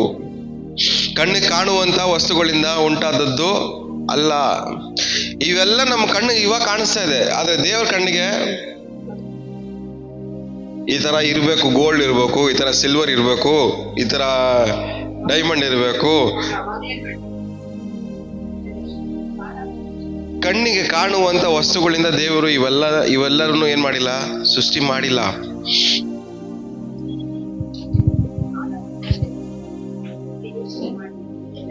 ದೇವರು ಲೋಕವನ್ನು ಸೃಷ್ಟಿ ಮಾಡಕ್ ಮುಂಚೆ ಏನಾಗಿತ್ತು? ಲೋಕವು ಬರಿದಾಗಿತ್ತು, ಏನು ಇರ್ಲಿಲ್ಲ ಅದರಲ್ಲಿ. ಖಾಲಿ ಖಾಲಿ ಖಾಲಿ ಖಾಲಿ ಇರುವಂತ ಭೂಲೋಕದಲ್ಲಿ ಇವೆಲ್ಲ ಇರ್ಬೇಕಂತ ದೇವ್ರು ಏನ್ ಮಾಡಿದ್ರು? ಸೃಷ್ಟಿ ಮಾಡಿದ್ರು. ಸೊ ಇಲ್ಲದೆ ದೇವ್ರ ವಾಕ್ಯ ಹೇಳ್ತಾರೆ, ಇಲ್ಲದೆ ಇರುವುದನ್ನಾಗಿ ಕರೆಯುವ ಆತನು. ಸೊ ನಮ್ಮ ದೇವರು ಯಾರು ಅಂದ್ರೆ ಇಲ್ಲದೆ ಇರುವುದನ್ನಾಗಿ ಕರೆಯುವ ಆತನು, ಸೃಷ್ಟಿ ಮಾಡುವ ಆತನು. ಸೊ ಲೋಕನ ಸೃಷ್ಟಿ ಮಾಡ್ಬೇಕಾದ್ರೆ ಇರುವಂತ ವಸ್ತುಗಳನ್ನ ಯಾವ್ದನ್ನು ಉಪಯೋಗ ಮಾಡಿದ್ರ ದೇವ್ರ ಏನ್ ಮಾಡಿದ್ರು? ಹೊಸದಾಗಿ ಸೃಷ್ಟಿ ಮಾಡಿದ್ಮೇಲೆ ಇವತ್ತು ನಿಮ್ಮ ಹತ್ರ ಏನು ಇಲ್ಲ ಅಂತ ನೀವ್ ಹೇಳಿದ್ರು ದೇವರು ಏನಾದ್ರು ಹೊಸದಾಗಿ ಸೃಷ್ಟಿ ಮಾಡಕ್ ಆಗತ್ತೆ? ಇಲ್ಲ, ನನ್ನ ಕೈಯಲ್ಲಿ ನನ್ನ ಜೀವನ ಏನು ಮಾಡಕ್ಕಾಗಲ್ಲ, ಮುಂದೆ ಹೋಗಕ್ಕಾಗಲ್ಲ, ನನ್ಗೆ ಏನು ಆಪರ್ಚುನಿಟೀಸ್ ಇಲ್ಲ ಅಂದ್ರೆ ಹೊಸದಾಗಿ ನಿಮಗೋಸ್ಕರವಾಗಿ ಒಂದು ಆಪರ್ಚುನಿಟಿಗಳನ್ನ ದೇವರು ಕ್ರಿಯೇಟ್ ಮಾಡಕ್ಕಾಗತ್ತೆ. ಈ ಪ್ರಾಬ್ಲಮ್ ಅಲ್ಲಿ ನಾನು ಮುಂದೆ ಹೋಗಕ್ಕಾಗಲ್ಲ, ಇನ್ನು ಗೆಲ್ಲಕ್ಕಾಗಲ್ಲ ಅಂದ್ರೆ ಹೊಸದಾಗಿ ದೇವ್ರು ಏನಾದ್ರೂ ಹೊಸದಾಗಿ ಒಂದು ದಾರಿ ಓಪನ್ ಮಾಡಿ ಹೊಸ ಜನರನ್ನ ಅದನ್ನ ಕರ್ಕೊಂಡು ಬಂದು ಆ ಪ್ರಾಬ್ಲಮ್ ಸಾಲ್ವ್ ಮಾಡೋದ್ರ ದೇವ್ರ ಕೈಯಲ್ಲಿ ಆಗತ್ತೆ. ಅಂದ್ರೆ ನಮ್ ಪ್ರಾಬ್ಲಮ್ ಏನಂದ್ರೆ ಕಣ್ಣಿಗೆ ಕಾಣೋದು ಮಾತ್ರನೇ ನಾವು ನಂಬ್ತೀವಿ. ಈ ಕಣ್ಣಿಗೆ ಕಾಣೋದನ್ನೇ ಮಾತ್ರ ನಂಬ್ತೀವಿ. ಕಣ್ಣಿಗೆ ಕಾಣೋದು ಇಲ್ಲ ಅಂದ್ರೆ ನನ್ನ ಜೀವನ ಹೆಂಗೆ? ಕಣ್ಣಿಗೆ ಕಾಣೋದು ಮಾಯ ಆಗ್ಬಿಟ್ರೆ ನನ್ನ ಭವಿಷ್ಯತ್ ಏನಾಯ್ತು? ಆದ್ರೆ ದೇವರು ಕಣ್ಣಿಗೆ ಕಾಣುವುದನ್ನ ಇಟ್ಕೊಂಡು ಯಾವುದನ್ನು ಸೃಷ್ಟಿ ಮಾಡಿಲ್ಲ. ಇವತ್ತು ನಾವು ಕಣ್ಣು ಕಾಣೋದೆಲ್ಲ ದೇವರು ಶೂನ್ಯದಿಂದ ಸೃಷ್ಟಿ ಮಾಡಿರೋದು. ಇವತ್ತು ನಮಗೋಸ್ಕರವಾಗಿ ಸೃಷ್ಟಿ ಮಾಡಿರುವಂತ ವಿಷಯಗಳನ್ನ ನಾವು ಅನುಭವಿಸ್ಬೇಕು. ಎಷ್ಟು ಜನಕ್ಕೆ ಅರ್ಥ ಆಗ್ತದೆ ಹೇಳ್ತಿರೋದು? ಗೋಲ್ಡ್ ಸೃಷ್ಟಿ ಮಾಡಿರೋದು ಅನುಭವಿಸೋಕ್ಕೋಸ್ಕರ, ಸಿಲ್ವರ್ ಸೃಷ್ಟಿ ಮಾಡಿರೋದು ಅನುಭವಿಸೋಕೆ, ಪ್ರೀತಿ ಮಾಡಕ್ಕಲ್ಲ. ನಾವು ಕಟ್ಕೊಂಡಿರೋ ಮನೆ ಅನುಭವಿಸೋಕೆ, ಪ್ರೀತಿ ಮಾಡಕ್ಕಲ್ಲ. ನೀವು ಓಡಿಸ್ತಿರಲ್ಲ ಕಾರು, ಗಾಡಿಗಳು, ಅದೆಲ್ಲ ಯಾವ್ದ್ರಿಂದ ಸೃಷ್ಟಿ ಆದದು? ಅಲ್ಯೂಮಿನಿಯಮ್ಮು, ಕಬ್ಬಣ, ಸ್ಟೀಲು, ಇದೆಲ್ಲ ಯಾರು ಸೃಷ್ಟಿ ಮಾಡಿದ್ದು? ದೇವ್ರೇ. ಶೂನ್ಯದಿಂದ ಅದೆಲ್ಲ ಸೃಷ್ಟಿ ಮಾಡುದು. ಇದೆಲ್ಲ ಸೃಷ್ಟಿ ಮಾಡಿದೆಲ್ಲ ಏನಕ್ಕೋಸ್ಕರ ಅಂದ್ರೆ ನೀವು ಅನುಭವಿಸೋಕ್ಕೋಸ್ಕರನೇ ಎಲ್ಲ ವಾಗ್ದಾನಗಳು ಇರೋದು. ಬೈಬಲ್ ಇರುವಂತ ಪ್ರತಿಯೊಂದು ವಾಗ್ದಾನಗಳು ಏನಕ್ಕೋಸ್ಕರ ಹೇಳಿ? ನೀವು ಅನುಭವಿಸೋಕ್ಕೋಸ್ಕರನೇ. ಆದ್ರೆ ನಾವು ಅನುಭವಿಸೋದನ್ನು ಬಿಟ್ಟು ಅದನ್ನ ಪ್ರೀತಿ ಮಾಡಕ್ ಸ್ಟಾರ್ಟ್ ಮಾಡ್ತೀವಿ ನೋಡಿ, ಅವಾಗ ಆ ವಾಗ್ದಾನಕ್ಕೆ ಅಯೋಗ್ಯರಾಗಿ ಮಾರ್ಪಡ್ತೀವಿ.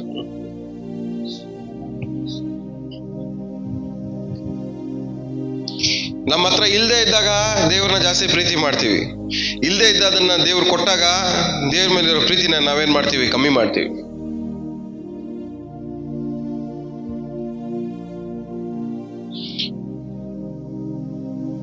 ಪ್ರಕಟಣೆಯಲ್ಲಿ ಒಂದು ಪುಸ್ತಕ ಒಂದು ವಾಕ್ಯ ಇದೆ ನೋಡ್ರಿ. ನೀನ್ ತಣ್ಣಗೂ ಇಲ್ಲ ಬೆಚ್ಚಗೂ ಇಲ್ಲ, ಬಾಯಲ್ಲಿ ನಾನು ನಿನ್ನ ನುಂಗಗೂ ಆಗಲ್ಲ, ಹೋಗ್ಯಕ್ಕಾಗಲ್ಲ.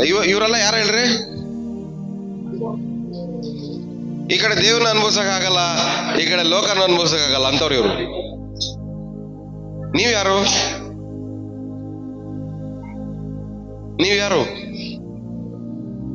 ಸೆಂಟ್ರಲ್ ಸೇರ್ಕೊಂಡು ಓದಾಡ್ತಾ ಇದೀವಿ ನಾವು. ಈ ಕಡೆ ದೇವ್ರನ್ನ ಜಾಸ್ತಿ ಏನೂ ಪ್ರೀತಿ ಮಾಡಕ್ಕಾಯ್ತಾ ಇಲ್ಲ, ಈ ಕಡೆ ಲೋಕದಲ್ಲಿ ಇರೋದು ಏನೂ ಸಿಗ್ತಾ ಇಲ್ಲ ನಮ್ಗೆ. ಇಲ್ಲಿ ಸೆಂಟ್ರಲ್ ನಾವೇನ್ ಮಾಡ್ತಾ ಇದೀವಿ? ಓದಾಡ್ತಾ ಇದೀವಿ.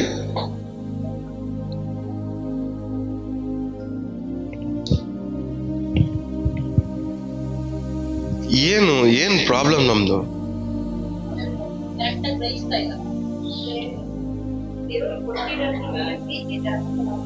ಒಂದ್ ಅರ್ಥ ಮಾಡ್ಕೊಳ್ಳಿ, ಯಾವಾಗಲೂ ಮನ್ಸಲ್ಲಿ ಇಟ್ಕೊಳ್ಳಿ, ದೇವ್ರು ಕೊಟ್ಟ ಮೇಲೆ ನೆಕ್ಸ್ಟ್ ಏನಾದ್ರು ಕೊಡ್ಬೇಕಂದ್ರೆ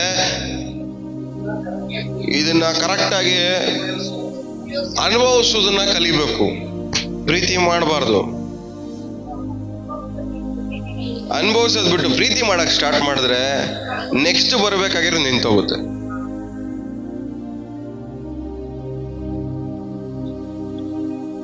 ಆತನ ಕೃಪೆಯು ಪ್ರತಿದಿನ ಹೊಸದು, ನೂತನವಾದದ್ದು.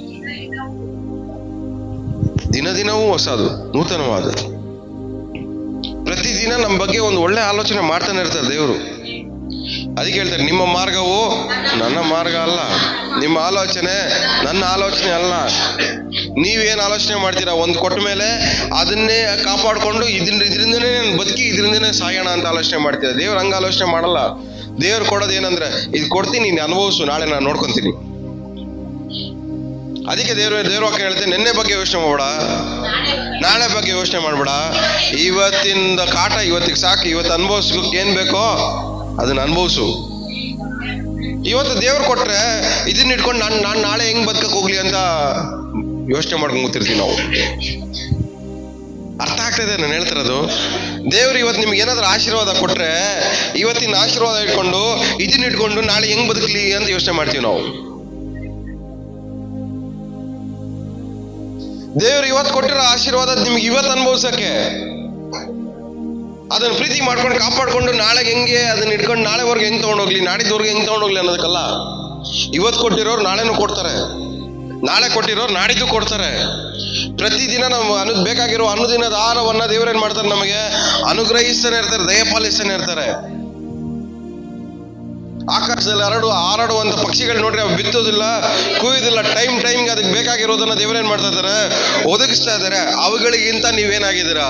ಶ್ರೇಷ್ಠವಾಗಿದ್ದೀರಾ. ಅವುಗಳಿಗಿಂತ ಶ್ರೇಷ್ಠವಾಗಿರೋ ನೀವು. ನಿಮ್ಮನ್ನ ದೇವ್ರು ಯಾವ ಲೆಕ್ಕಕ್ಕೆ ದೇವ್ರು ಕಾಪಾಡಕ್ಕಾಗಲ್ಲ, ಯಾವ ಲೆಕ್ಕಕ್ಕೆ ದೇವ್ರು ನಿಮ್ಮನ್ನ ಪೋಷಿಸಕ್ಕಾಗಲ್ಲ, ಯಾವ ಲೆಕ್ಕಕ್ಕೆ ದೇವ್ರು ನಿಮ್ಮನ್ನ ಆಶೀರ್ವಾದ ಮಾಡಕ್ಕಾಗಲ್ಲ. ಅದು ನಮ್ಮ ಪ್ರಾಬ್ಲಮ್ ಏನಂದ್ರೆ, ಕೊಟ್ಟಿರೋದ ಮೇಲೆ ನಮ್ಮ ಮನ್ಸಿಟ್ಕೊಂಡು ದೇವ್ರನ ಮೇಲೆ ಇಟ್ಟಿರೋ ಪ್ರೀತಿನ ಕಳ್ಕೊಂಡು ವಸ್ತುಗಳ ಮೇಲೆ ಇಟ್ಕೊಂಡು ಇದಿಲ್ದ್ರೆ ನನ್ಗೆ ಅಲ್ಲಿ ಬದುಕಕ್ಕಾಗಲ್ಲ ಅಂತೇಳಿ ನಾವೇನ್ ಮಾಡ್ತಾ ಇದೀವಿ? ನಮ್ಮನ್ನೇ ನಾವು ಮುಟ್ಟಾಳರಾಗಿ ಮಾಡ್ಕೊಂತ ಇದ್ವಿ. ಪ್ರೀತಿ ತಣ್ಣಗಾಗತ್ತಂತೆ. ಏನಾಗತ್ತೆ? ತಣ್ಣಗಾಗತ್ತೆ. ಯಾವುದನ್ನ ಜಾಸ್ತಿ ಪ್ರೀತಿ ಮಾಡ್ತಿರೋ ಆ ತಣ್ಣಗಾಗತ್ತೆ. ಸ್ಟಾರ್ಟಿಂಗ್ ಕಾರ್ ತಗೊಂಡಾಗ ಪ್ರೀತಿ ಜಾಸ್ತಿ ಇರುತ್ತೆ, ಬಿಸಿ ಬಿಸಿ ಇರುತ್ತೆ. ಆ ಕಾರಿಂದ ಪ್ರಾಬ್ಲಮ್ ಬರಕ್ ಸ್ಟಾರ್ಟ್ ಆದ್ರೆ ತಣ್ಣಗಾಗೋಯ್ತದೆ. ಈ ಕಾರ್ ಇದ್ರು ಒಂದೇ, ಇಲ್ಲ ಆದ್ರೂ ಒಂದೇ ಅಂತ ಏನಾಯ್ತದೆ? ಪ್ರೀತಿ ತಣ್ಣಗಾಗೋಯ್ತದೆ. ಹೊಸ ಮೊಬೈಲ್ ತಗೊಂಡಾಗ ಪ್ರೀತಿ ಏನಿರುತ್ತೆ ಅದ್ರ ಮೇಲೆ ಫುಲ್ ಬಿಸಿ. ಅದಕ್ಕೆ ಏನಾದ್ರೂ ಪ್ರಾಬ್ಲಮ್ ಅಂತಂದ್ರೆ ಫುಲ್ ತಣ್ಣಗಾಗೋಯ್ತದೆ. ರಿಲೇಟಿವ್ಗಳೆಲ್ಲ ಬಂದು ಹಂಗೆ ಫುಲ್ಲು ನಿಮ್ಮನ್ನ ಹೊಗಳಕ್ಕೆ ಸ್ಟಾರ್ಟ್ ಮಾಡಿದ್ರೆ ಪ್ರೀತಿ ಏನಾಗಿರುತ್ತೆ? ಫುಲ್ಲು ಬಿಸಿ. ಆಮೇಲೆ ಅಲ್ಲಿಂದ ಯಾರಾದ್ರೂ ಒಬ್ರು ಬಂದು ನಿಮ್ ಬಗ್ಗೆ ಇವ್ರು ಹಿಂಗಂದ್ರೆ ಅಂತ ಅಂದ ತಕ್ಷಣ ಫುಲ್ ತಣ್ಣಗಾಯ್ತದೆ. ಲೋಕದ ಪ್ರೀತಿ ಯಾವಾಗಲೂ ತಣ್ಣಗಾಗುತ್ತೆ. ಅದರ ಸ್ಪೆಷಾಲಿಟಿನೇ ಅಷ್ಟೇ. ಆ ತಣ್ಣಗಾಗೋ ಪ್ರೀತಿ ಮೇಲೆ ನಾವು ಏನು ಫುಲ್ ಲೈಫ್ ಅದ್ರ ಮೇಲೆ ಹಾಕ್ಬಿಡ್ತೀವಿ. ಲಾಸ್ಟಿಗೆ ಆ ಪ್ರೀತಿ ತಣ್ಣಗಾಗಿದ ತಕ್ಷಣ ನಮ್ಗೆ ಲೈಫ್ ಎಲ್ಲ ಹೆಂಗಾಗೋದು ಹೇಳ್ರೆ, ಬದುಕಿರೋದು ಒಂದೇ ಸಾಯೋದು ಒಂದೇ ಅನ್ನೋ ತರ ನಾವೇನ್ ಮಾಡ್ತೀವಿ, ಅಷ್ಟು ಡೈಲಾಗ್ಗಳು ಹೊಡಿತೀವಿ. ಏನಕ್ಕೆ? ತಣ್ಣಗಾಗೋ ಪ್ರೀತಿ ಮೇಲೆ ನಂಬಿಕೆ ಜಾಸ್ತಿ ಇಟ್ಟಿದ್ದಕ್ಕೆ. ತಣ್ಣಗಾಗೋ ಪ್ರೀತಿ ಮೇಲೆ ನಂಬಿಕೆ ಜಾಸ್ತಿ ಇಟ್ಟಿರೋದಕ್ಕೆ ನಿಮ್ಗೆ ಲೈಫ್ ಅಂದ್ರೆ ಏನಾಗ್ತಾ ಇದೆ, ಬೇಜಾರು, ಜಿಗುಪ್ಸೆ, ಇರಿಟೇಷನ್ ಆಗೋಗಿದೆ. ನಿಮ್ ರಿಲೇಷನ್ಸ್ ಇದಾರೆ ನೋಡ್ರಿ, ಇಷ್ಟು ಪ್ರೀತಿ ಮಾಡ್ತಾವ್ ನೋಡ್ರಿ, ಅದು ಒಂದ್ ದಿವಸ ತಣ್ಣಗಾಗುತ್ತೆ. ಅದಕ್ಕೆ ಗ್ಯಾರಂಟಿ ವಾರಂಟಿಗಳು ಇಲ್ಲ. ರಿಲೇಟಿವ್ ಪ್ರೀತಿಗಳಿಗೆ ಗ್ಯಾರಂಟಿ ವಾರಂಟಿಗಳಿಲ್ಲ. ಫ್ರೆಂಡ್ಶಿಪ್ ಪ್ರೀತಿಗಳಿಗೆ ಗ್ಯಾರಂಟಿ ಇಲ್ಲ. ಅದು ಎನಿ ಟೈಮ್ ತಣ್ಣಗಾಗ್ಬೋದು. ಅದನ್ನೇ ನಂಬ್ಕೊಂಡು ಬದುಕಕ್ಕೆ ಹೋದ್ರೆ ಅಲ್ಲಿಂದ ಬರೋ ಸಮಸ್ಯೆನ ನಿಮ್ ಕೈಲಿ ತಡ್ಕೊಳಕ್ ಆಗ್ದಿರಾ ಲಾಸ್ಟಿಗೆ ನೀವೇನು ಅನ್ಕೊಂತೀರಾ, ನಂಬುದ್ರೆ ನನಗೆ ಹಿಂಗೇ ಮಾಡ್ತಾರೆ, ನನ್ನ ಜೀವನನೇ ವ್ಯರ್ಥ, ಇನ್ ಯಾರಿಗೋಸ್ಕರ ಬದುಕಬೇಕು? ಯಾರಿಗೋಸ್ಕರ ಬದುಕ್ತೀರಿ? ನಿನ್ಗೋಸ್ಕರ ನೀನ್ ಬದುಕು. ದೇವ್ರು ನಿನ್ನ ಕಾಪಾಡಿರೋದು, ನಿನ್ನ ಕರೆದಿರೋದು ನೀನು ಅನುಭವಿಸೋಕ್ಕೋಸ್ಕರ. ಅದನ್ನ ಬಿಟ್ಟು ಯಾರಿಗೋಸ್ಕರ ಬದುಕಲಿ? ನಿನ್ಗೋಸ್ಕರ ನೀನ್ ಬದುಕು. ಅವ್ರಿಗೋಸ್ಕರ, ಇವ್ರಿಗೋಸ್ಕರ, ಈ ವಸ್ತುಗಳಿಗೋಸ್ಕರ ಯಾಕೆ ಬದುಕ್ತೀಯಾ? ನನ್ನ ಪ್ರಾಬ್ಲಮ್ ಇದೆ, ಅವ್ರು ಇಲ್ಲಾಂದ್ರೆ ನನ್ನ ಕೈಲಿ ಬದುಕಕ್ಕಾಗಲ್ಲ, ಇವ್ರು ಇಲ್ಲಾಂದ್ರೆ ನನ್ನ ಕೈಲಿ ಬದುಕಕ್ಕಾಗಲ್ಲ, ಇವುಗಳಿಲ್ಲ ಅಂದ್ರೆ ನನ್ನ ಕೈಲಿ ಬರಲ್ಲ, ಈ ವಸ್ತುಗಳಿಲ್ಲ ಅಂದ್ರೆ ನನ್ ಬದುಕಕ್ಕಾಗಲ್ಲ, ಇದಿಲ್ಲ ಅಂದ್ರೆ ನನ್ನ ಕೈಯಲ್ಲಿ ಆಗಲ್ಲ. ನಿನಗೋಸ್ಕರ ನೀನ್ ಬದುಕು.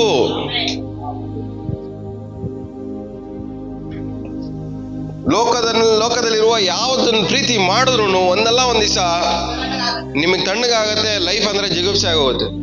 ಲಾಸ್ಟಿಗೆ ನೀವು ಮಿಕ್ಕೋದೇ ನೀವು ಒಂಟಿಯಾಗಿ ಮಿಕ್ತೀರಾ, ನೀವು ಒಬ್ರೆ ಒಂಟಿಯಾಗಿ ಇರ್ತೀರ. ಲೋಕದ ಪ್ರೀತಿ ಹೆಂಗ್ ಗೊತ್ತಾ? ಅವ್ರು ಬೇಕಾಗಿರೋದು ಆಗೋವರೆಗೂ ಪ್ರೀತಿ ಮಾಡ್ತಾರೆ.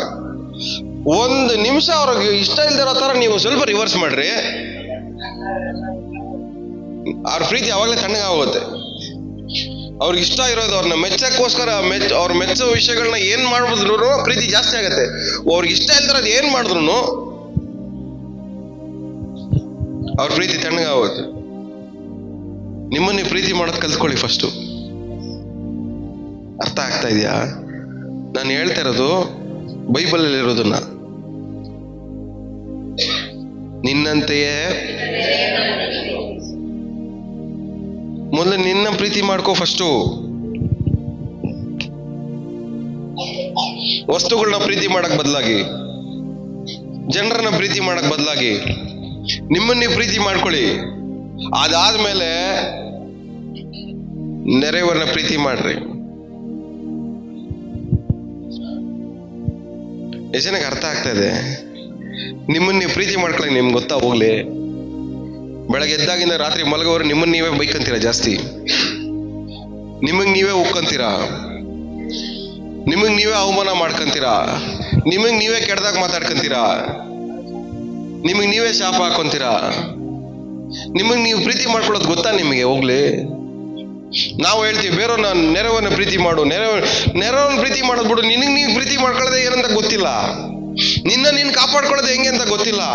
ಇನ್ ಬೇರೆಯವ್ರನ್ನ ಹೆಂಗ್ ಪ್ರೀತಿ ಮಾಡಕ್ ಹೋಗ್ತೀಯ? ಬೇರೆಯವ್ರನ್ನ ಹೆಂಗ್ ಕಾಪಾಡಕ್ ಹೋಗ್ತೀಯ?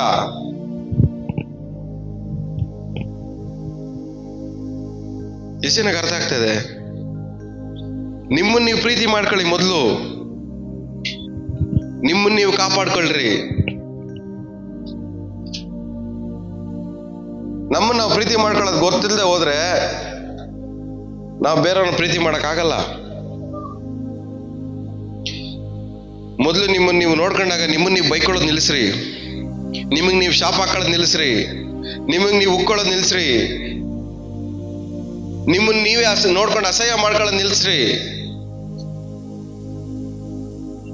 ನಿಮ್ಮನ್ನ ನೀವು ದೇವರ ಹೋಲಿಕೆಯಲ್ಲಿ ನೋಡ್ಕೊಳ್ರಿ.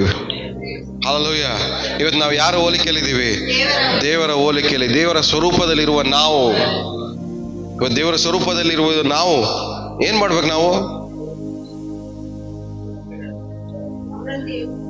ನಾನ್ ದೇವ್ರ ತರ ಇದ್ದೀನಿ, ದೇವರ ಆಲೋಚನೆಗಳು ನನ್ನಲ್ಲಿದೆ, ದೇವರ ಕ್ರಿಯೆಗಳು ನನ್ನ ನಡೆಯುತ್ತೆ, ದೇವರ ಆಶೀರ್ವಾದಗಳು ನನ್ನ ನೆಲೆಗೊಳ್ಳುತ್ತೆ. ನೀತಿವಂತನ ತಲೆ ನಿಜವಾಗ್ಲು ನಿಮ್ಗೆ ಅನ್ಸುತ್ತಾ? ಹಂಗೆ ನಿಮ್ಮನ್ನ ನೀವು ನೋಡ್ಕೊಂಡಂಗ ಅನ್ಸುತ್ತಾ?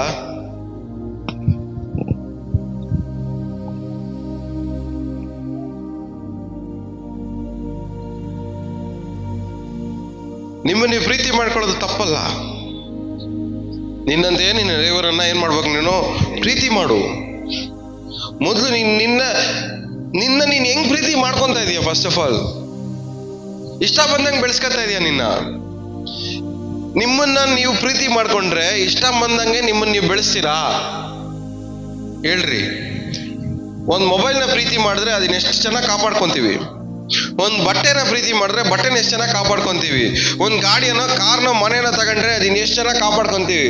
ಇವತ್ತು ನಮ್ಮನ್ನ ನಾವು ಪ್ರೀತಿ ಮಾಡ್ಕೊಂಡ್ರೆ ನಮ್ಮನ್ನ ನಾವು ಎಷ್ಟು ಲೆವೆಲ್ಗೆ, ಎಷ್ಟು ಮಟ್ಟಕ್ಕೆ ಕಾಪಾಡ್ಕೊಬೇಕು. ನಮ್ಮ ಆಲೋಚನೆಗಳನ್ನ ಎಷ್ಟು ಮಟ್ಟಕ್ಕೆ ಕಾಪಾಡ್ಕೋಬೇಕು, ನಮ್ಮ ಮಾತುಗಳನ್ನ ಎಷ್ಟು ಮಟ್ಟಕ್ಕೆ ಕಾಪಾಡ್ಕೊಬೇಕು, ನಮ್ಮ ಕ್ರಿಯೆಗಳನ್ನ ಎಷ್ಟು ಮಟ್ಟಕ್ಕೆ ಕಾಪಾಡ್ಕೊಬೇಕು. ನಾವು ಕೇಳಿಸ್ಕೊಳ್ಳೋ ಮಾತುಗಳನ್ನ ಎಷ್ಟು ಮಟ್ಟಿಗೆ ನಾವು ಕಾಪಾಡ್ಕೊಬೇಕು. ನಮ್ಮ ಕಿವಿಗಳನ್ನ ಯಾವ್ದನ್ನ ಪ್ರೀತಿ ಮಾಡ್ತೀವೋ ಅದನ್ನ ಕಾಪಾಡ್ಕೊಂತೀವಿ. ಇವತ್ತು ನಮ್ಮನ್ನ ನಾವು ಪ್ರೀತಿ ಮಾಡ್ಕೊಬೇಕು. ಪ್ರೀತಿ ಮಾಡ್ಕೊಂಡ್ರೆ ನಮ್ಮನ್ನ ನಾವು ಕಾಪಾಡ್ಕೊಳಕ್ ಆಗೋದು. ಇವತ್ತು ನಮ್ಮ ಪ್ರಾಬ್ಲಮ್ ಏನಂದ್ರೆ ನಮ್ಮನ್ನ ನಾವು ಏನಕ್ಕೆ ಕಾಪಾಡ್ಕೊಳ್ತಾ ಇಲ್ಲ ಅಂದ್ರೆ ನಮ್ಮನ್ನ ನಾವು ಪ್ರೀತಿ ಮಾಡ್ಕೊಂತ ಇಲ್ಲ.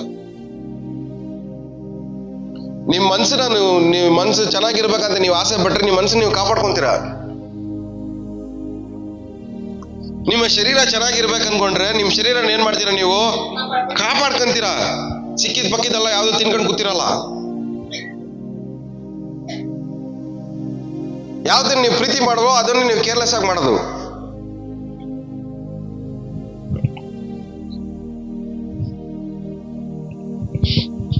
ಎಷ್ಟು ಜನಕ್ಕೆ ಅರ್ಥ ಆಗ್ತಾ ಇದೆ? ನಾನು ಹೇಳ್ತಾರ ತಲೆಗೆ ಹೋಗ್ತಾ ಇದೆಯಾ? ಏನಾದ್ರೂ ಸ್ವಲ್ಪ ಆದ್ರೂ ಅರ್ಥ ಆಗ್ತಾ ಇದೆಯಾ? ಈ ವರ್ಷ ಎಲ್ಲ ನಾವೇನ್ ಮಾಡಿದೀವಿ ಹೇಳ್ರಿ?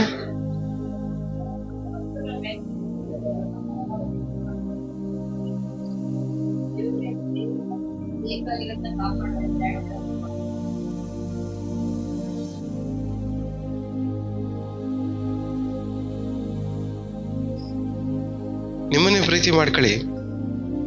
ದೇವ್ರನ್ನ ಪ್ರೀತಿ ಮಾಡಿ ನಿಮ್ಮನ್ನೇ ಪ್ರೀತಿ ಮಾಡ್ಕೊಳ್ಳಿ.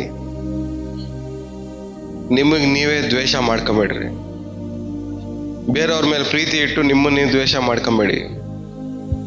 ನಮ್ಮ ಪ್ರಾಬ್ಲಮ್ ಏನಂದ್ರೆ ಬೇರೆಯವ್ರನ್ನ ಪ್ರೀತಿ ಮಾಡಕ್ ಹೋಗ್ತೀವಿ, ಆ ಪ್ರೀತಿ ಫೇಲ್ ಆದ್ರೆ, ತಣ್ಣಗಾದ್ರೆ ನಮ್ಮನ್ನ ನಾವು ದ್ವೇಷ ಮಾಡ್ಕೊಂತೀವಿ, ನಮ್ಮನ್ನ ನಾವೇ ಅಸಹ್ಯ ಮಾಡ್ಕೊಂತೀವಿ, ನಮ್ಮನ್ನ ನಾವೇ ಬೈಕಂತೀವಿ, ನಮಗ್ ನಾವೇ ಶಾಪ ಹಾಕೊಂತೀವಿ. ಏನಕ್ಕೆ ತಾನೇ ಬದುಕಿದೀನೋ? ನಾನು ಯಾರು ಪ್ರೀತಿ ಮಾಡ್ತಾರೆ? ಯಾರು ಪ್ರೀತಿ ಮಾಡಂತ ಹೇಳಿದ್ದು? ಏನಾದ್ರು ರೂಲ್ ಇದೆಯಾ ನಿಮ್ಮನ್ನ ಎಲ್ಲರೂ ಪ್ರೀತಿ ಮಾಡ್ಬೇಕಂತ? ಅದು ನಿಮ್ಮ ಎಕ್ಸ್ಪೆಕ್ಟೇಷನ್. ಎಲ್ಲಾರು ನಮ್ಮ ಪ್ರೀತಿ ಮಾಡ್ಬೇಕು, ಎಲ್ಲಾರು ನಮ್ಮ ಮನೆಗೆ ಬರ್ಬೇಕು, ಎಲ್ಲಾರು ನಮ್ಮ ಮನೆಗೆ ಬಂದು ಊಟ ಮಾಡ್ಬೇಕು. ಇದು ಯಾರ ಎಕ್ಸ್ಪೆಕ್ಟೇಷನ್? ನಿಮ್ಮ ಎಕ್ಸ್ಪೆಕ್ಟೇಷನ್. ಒಂದ್ ವೇಳೆ ದೇವರು ಅದನ್ನ ನೆರವೇರಿಸಿದ್ರು ಅದು ಪರ್ಮನೆಂಟ್ ಅಲ್ಲ. ಅದೆಲ್ಲ ಏನಲ್ಲ ಹೇಳಿ, ದೇವರು ಅದನ್ನ ಆಶೀರ್ವಾದ ಮಾಡಿದ್ರು ಅದು ಶಾಶ್ವತ ಅಲ್ಲ. ಆಶೀರ್ವಾದಗಳು ಬದಲಾಗ್ತಾ ಇರುತ್ತೆ, ಅಪ್ಗ್ರೇಡ್ ಆಗ್ತಾ ಇರುತ್ತೆ. ನಿಮ್ಮ ಸಿಚುವೇಶನ್ ತಕ್ಕನಂಗೆ ದೇವರು ನಿಮ್ಮ ಜೀವನದಲ್ಲಿ ಇರುವಂತ ಜನರನ್ನ ಬದಲಾಯಿಸ್ತಾ ಇರ್ತಾರೆ. ನಿಮ್ ಲೈಫ್ ಸ್ಟೈಲ್ ನ ದೇವರು ಬದಲಾಯಿಸ್ತಾ ಇರ್ತಾರೆ. ದೇವ್ರು ನಿಮ್ ಲೆವೆಲ್ ನ ಚೇಂಜ್ ಮಾಡ್ಬೇಕಂದ್ರೆ ಈ ಕೆಳಗಡೆ ಇರೋ ಲೆವೆಲ್ ಜೊತೆಗೆ ನಿಮ್ಮನ್ನ ಏನ್ ಮಾಡ್ಬೇಕು? ದೇವರು ದೂರ ಮಾಡ್ಬೇಕು. ನಿಮ್ ಲೆವೆಲ್ ತಕ್ಕನಂಗೆ, ನಿಮ್ ಸಿಚುವೇಶನ್ ತಕ್ಕನಂಗೆ, ನೀವು ಬೆಳೀತಿರೋ ವಿಧಾನಕ್ಕೆ ತಕ್ಕಂತೆ ದೇವ್ರು ಏನ್ ಮಾಡ್ತಾ ಇರ್ತಾರೆ? ನಿಮ್ ಸುತ್ತಲೂ ಇರುವ ಜನರನ್ನ ದೇವ್ರು ಏನ್ ಮಾಡ್ತಾರೆ? ಬದಲಾಯಿಸ್ತಾನೆ ಇರ್ತಾರೆ. ಆದ್ರೆ ಈ ಜನರೇ ನಮ್ಗೆ ಪರ್ಮನೆಂಟ್ ಆಗಿರ್ಬೇಕು ಅಂತ ಅನ್ಕೊಂಡಿರೋದು ಯಾರು? ನಾವೇ.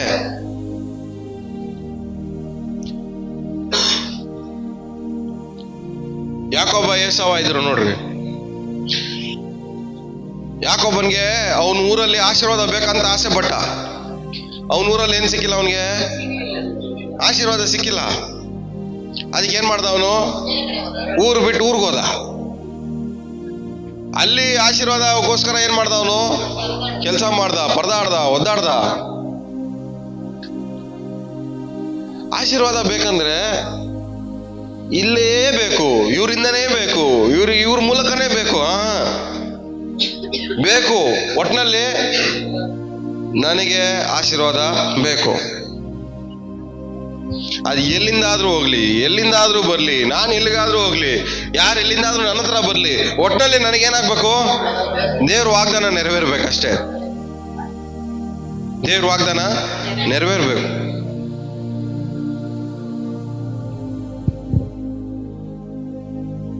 ಇವತ್ತು ನಿಮ್ಮ ಆಲೋಚನೆಗಳನ್ನ ಬದಲಾಯಿಸ್ಕೊಳ್ಳಿ, ನೀವು ಮಾಡೋ ಆಲೋಚನೆಗಳನ್ನ ಬದಲಾಯಿಸ್ಕೊಳ್ಳಿ. ಸಾಕು ಸಾಕು. ಲೋಕವನ್ನು ಪ್ರೀತಿ ಮಾಡಿ ದೇವರು ಕೊಡಕ್ ಹೋಗುವಂತ ಆಶೀರ್ವಾದಗಳನ್ನ ಕಳ್ಕೊಂಡು ಸಾಕು. ದೇವರು ಆಶೀರ್ವಾದ ಮಾಡ್ತಾರೆ, ಆದ್ರೆ ಅದನ್ನ ಪ್ರೀತಿ ಮಾಡಕ್ ಹೋಗ್ಬೇಡಿ. ಅನುಭವಿಸ್ರಿ, ಅನುಭವಿಸ್ರಿ, ಅನುಭವಿಸ್ರಿ. ಆಶೀರ್ವಾದಗಳನ್ನ ಯಾವ ತರ ನೋಡ್ಬೇಕಂದ್ರೆ, ಇವತ್ತು ಅನುಭವಿಸಿ ನಾಳೆ ಹೊಸದ್ ಬರ್ಬೇಕು. ಪ್ರತಿಯೊಂದು ಆಶೀರ್ವಾದ ಹಂಗೆ ಇರ್ಬೇಕು ನಮ್ಗೆ. ಈ ಆಶೀರ್ವಾದಗಳು ಪರ್ಮನೆಂಟ್ ಆಗಿರತ್ತೆ ಅಂದ್ರೆ ಅನ್ಕೊಂಬೇಡ್ರಿ, ಅನ್ಕೊಂಬೇಡ್ರಿ, ಅನ್ಕೊಂಬೇಡ್ರಿ. ಅಬ್ರಾಮ್ಗೆ ದೇವರೇನ್ ಹೇಳಿದ್ದು? ಪೂರ್ವ, ಪಶ್ಚಿಮ, ಉತ್ತರ, ದಕ್ಷಿಣ ಎಲ್ಲಾ ಕಡೆ ನೋಡು. ನೀನು ಈ ಎಲ್ಲಾ ಕಡೆ ಎಲ್ಲೆಲ್ಲಿ ಕಾಲಿಡ್ತೀಯೋ ಅದೆಲ್ಲ ನಿನಗೆ ಕೊಡ್ತೀನಿ ಅಂತ. ಒಂದ್ ಕಡೆ ಕಾಲಿಟ್ಬಿಟ್ಟು ದೇವ್ರು ಎತ್ ಕೊಟ್ಟವ್ರೆ, ಇಲ್ಲೇ ಟೆಂಟ್ ಹಾಕೊಂಡು ಕುತ್ಕೊಂಡ್ಬಿಡೋಣ ಅನ್ಕೊಂಡ್ರೆ ನೆಕ್ಸ್ಟ್ ಕಾಲಿಡೋ ಜಾಗ ಅವನಿಗೆ ಸಿಕ್ಕಲ್ಲ. ಇವತ್ತಿಂದ ಕಾಲಿಟ್ಟವನೆ ಇವತ್ತಿಲ್ಲಿ ಕೊಟ್ಟವ್ರೆ, ನಾಳೆದ ಅಲ್ಲಿ ಕಾಲಿಟ್ರೆ ನಾಳೆದ ಅಲ್ಲಿ ಕೊಡ್ತಾರೆ, ನಾಡಿದ ಅಲ್ಲಿ ಕಾಲಿಟ್ರೆ ನಾಡಿದ ಅಲ್ಲೂ ಕೊಡ್ತಾರೆ, ಆಚೆ ನಾಡಿದ ಅಲ್ಲಿ ಕಾಲಿಟ್ರೆ ಅದನ್ನು ದೇವ್ರು ಕೊಡ್ತಾರೆ. ಇದೇ ತರನೇ ನಮ್ಮ ಆತ್ಮಿಕ ಜೀವನ ಇರೋದು. ನಮ್ಮ ಆತ್ಮಿಕ ಪ್ರಯಾಣನೇ ಇದೇ ತರನೇ.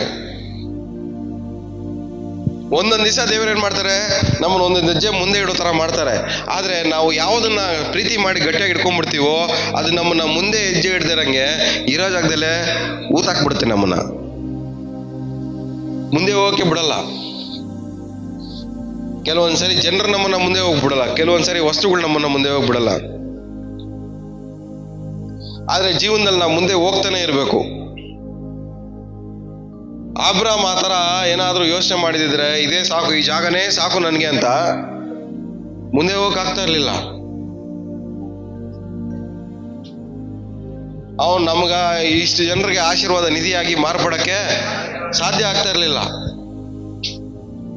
ಮುಂದೆ ಹೋಗೋನ್ ಮಾತ್ರನೇ ಬೇರೆಯವನ್ಗೆ ಆಶೀರ್ವಾದವಾಗಿರ್ತಾನೆ, ನಿಂತಿರೋನು ಅವನಿಗೆ ಮಾತ್ರನೇ ಅವನಿಗೆ ಆಶೀರ್ವಾದವಾಗಿರ್ತಾನೆ.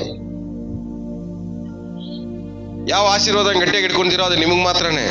ಆದ್ರೆ ನೀವು ಯಾವಾಗ ಮುಂದೆ ಹೋಗ್ತಿರೋ ನೀವು ಮತ್ತೊಬ್ಬರಿಗೆ ಆಶೀರ್ವಾದವಾಗಿ ಮಾರ್ಪಡ್ತೀರ. ಇವತ್ತು ನಾವು ಡಿಸೈಡ್ ಮಾಡ್ಬೇಕಾಗಿರೋದು ಏನಂದ್ರೆ, ಈ ವರ್ಷದಲ್ಲಿ ನೆಕ್ಸ್ಟ್ ಇಯರ್ ಹೋಗ್ಬೇಕಾದ್ರೆ ದೇವ್ರು ನನಗೆ ಆಶೀರ್ವಾದ ಮಾಡ್ತಾರೆ, ಮಾಡಿರೋದನ್ನ ಅದನ್ನೇ ಪ್ರೀತಿ ಮಾಡ್ಕೊಂಡು ನನಗೋಸ್ಕರ ನಾನು ಇಟ್ಕೊಂತೀನ, ಇಲ್ಲ ನಾನು ಬೇರೆಯವ್ರಿಗೆ ಆಶೀರ್ವಾದವಾಗಿ ಮಾರ್ಪಡ್ಬೇಕಾ? ಯಾವಾಗ್ಲೂ ಅರ್ಥ ಮಾಡ್ಕೊಳ್ಳಿ. ಒಂದು ವಾಕ್ಯ ಇದೆ ನೋಡ್ರಿ, ಕೊಡಿರಿ ನಿಮಗೆ ಕೊಡಲ್ಪಡೋದು, ಜಡಿದು ಅಲ್ಲಾಡಿಸಿ ನಿಮಗ, ಆಮೇಲೆ ನೀವು ಅಳೆಯುವ ಅಳತೆಯಿಂದಲೇ ನಿಮ್ಮನ್ನು ಅಳೆಯುವರು. ಸೊ ಒಂದ್ ಅರ್ಥ ಮಾಡ್ಕೊಳ್ಳಿ, ನೀವು ಏನು ಅಳತೆ ಅಳಿತೀರೋ ಅದೇ ನಿಮ್ಮ ಅಳತೆ. ನೀವೇನು ಅಳತೆ ಅಳಿತೀರೋ ಪಕ್ಕದಲ್ಲಿ ಮುಖ ನೋಡ್ಕೊಂಡು ಹೇಳ್ರಿ, ನೀವೇನು ಅಳತೆ ಅಳಿತೀರೋ ಅದೇ ನಿಮ್ಮ ಅಳತೆ ಅಂತ. ಅಂದ್ರೆ ನಮ್ಮ ಫ್ಯೂಚರ್ ನಾವೇ ಡಿಸೈಡ್ ಮಾಡ್ಕೊಂತ ಇದೀವಿ. ನಾವು ಹೆಂಗೆ ಬದುಕ್ತಾ ಇದೀವೋ ಅದೇ ನಮ್ಮ ಫ್ಯೂಚರು. ಹೆಂಗ್ ಆಲೋಚನೆ ಮಾಡ್ತಾ ಇದೀವೋ ಅದೇ ನಮ್ಮ ಫ್ಯೂಚರು. ಯಾವ ತರ ನಾವು ಬದುಕಬೇಕು ಅಂತ ಇವಾಗ ಪ್ರಯತ್ನ ಪಡ್ತಾ ಇದೀವೋ ಅದೇ ನಮ್ಮ ಫ್ಯೂಚರು. ಯಾಕಂದ್ರೆ ಯಾವ ಅಳತೆಯಲ್ಲಿ ಇವತ್ತು ಅಳಿತೀವೋ ನಾಳೆ ಅದೇ ನಮ್ಮ ಅಳತೆಯಾಗಿ ಮಾರ್ಪಡೋದು. ಇವತ್ತು ನಿಮ್ ಪ್ರಾಬ್ಲಮ್ಮು ಮೈನಸ್ ಆಗ್ತಾ ಇದೆ. ಮೇಲ್ಗಡೆ ಹೋಗ್ಬೇಕು ನಮ್ದು ಲೆಕ್ಕಾಚಾರ, ಕೆಳಗಡೆ ಬರ್ತಾ ಇದೆ. ಇವಾಗ ಎಷ್ಟು ಜನ ದಶಮಭಾಗ ಕೊಡ್ತೀರಾ? ಕೈ ಮೇಲೆ ಎತ್ತಿ ಒಂದ್ಸರಿ.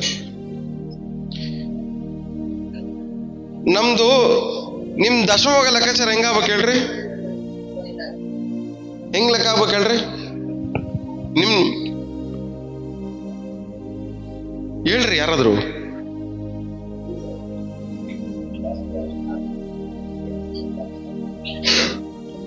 ಅಳತೆ ಏನಾಗ್ಬೇಕು ಹೇಳ್ರಿ?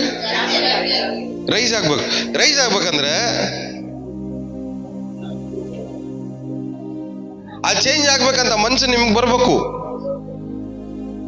ಬಟ್ ನಾವೇನ್ ಮಾಡ್ತೀವಿ, ಇವಾಗ ಫಾರ್ ಎಕ್ಸಾಂಪಲ್ ಒಂದು 500 ರೂಪಾಯಿ ದಶಮಭಾಗ ಕೊಡ್ತಾ ಇದೀವಿ ಅನ್ಕೊಳ್ಳಿ. ಅಳತೆ ಏನಾಗ್ಬೇಕು ಹೇಳಿ? ಜಾಸ್ತಿ ಆಗ್ಬೇಕು. ಅಳತೆ ಏನಾಗ್ಬೇಕು ಹೇಳಿ? ಜಾಸ್ತಿ ಆಗ್ಬೇಕು. ಇಲ್ಲಿ ಜಾಸ್ತಿ ಆದ್ರೆ ಅಲ್ಲಿ ಜಾಸ್ತಿ ಆಗ್ತಾ ಇದೆ ಅಂತಾನೆ ಅರ್ಥ. ಏನ್ ಹೇಳ್ರಿ? ಇಲ್ಲಿ ಜಾಸ್ತಿ ಆದ್ರೆ, ಈ ಅಳತೆಯಲ್ಲಿ ಜಾಸ್ತಿ ಆದ್ರೆ ಆ ಅಳತೆಯಲ್ಲಿ ಜಾಸ್ತಿ ಆಗ್ತದೆ ಅಂತಾನೆ ಅರ್ಥ. ನಮ್ ಪ್ರಾಬ್ಲಮ್ ಏನಂದ್ರೆ ಈ ಅಳತೆ ಕಮ್ಮಿ ಮಾಡ್ತೀವಿ, ಆ ಅಳತೆ ಜಾಸ್ತಿ ಆಗ್ಬೇಕು ಅನ್ಕೋತೀವಿ.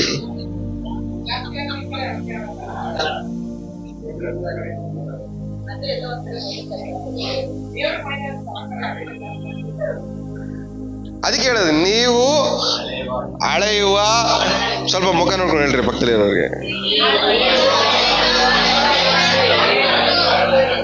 ಹಣಕಾಸಲ್ಲಿ ಈ ವರ್ಷ ಎಲ್ಲ ದೇವ್ರು ನಿಮ್ಮನ್ನ ಯಾಕೆ ನಂಬಕ್ ಆಗ್ತಾ ಇಲ್ಲ ಅಂದ್ರೆ ನೀವು ಅಳಿತಾ ಇರೋದು ಸರಿ ಇಲ್ಲ,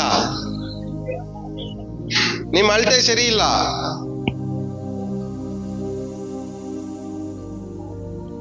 ದೇವ್ರು ನಿಮ್ಮನ್ನ ಅಳಿಬೇಕಂದ್ರೆ ನಿಮ್ಮ ಅಳತೆ ಪ್ರಕಾರನೇ ಅಳಿಯೋದು. ದೇವ್ರು ನಿಮ್ಮನ್ನ ಅಳಿಬೇಕಂದ್ರೆ ಏನ್ ಮಾಡ್ತಾರೆ ಹೇಳಿ? ನೀವ್ ಯಾವ ಅಳತೆಯಲ್ಲಿ ಅಳ್ದಿರ್ತೀರೋ ಕೊಡಿರಿ, ನಿಮಗೆ ಕೊಡಲ್ಪಡುವುದು. ಏನದು? ಅಳತೆ.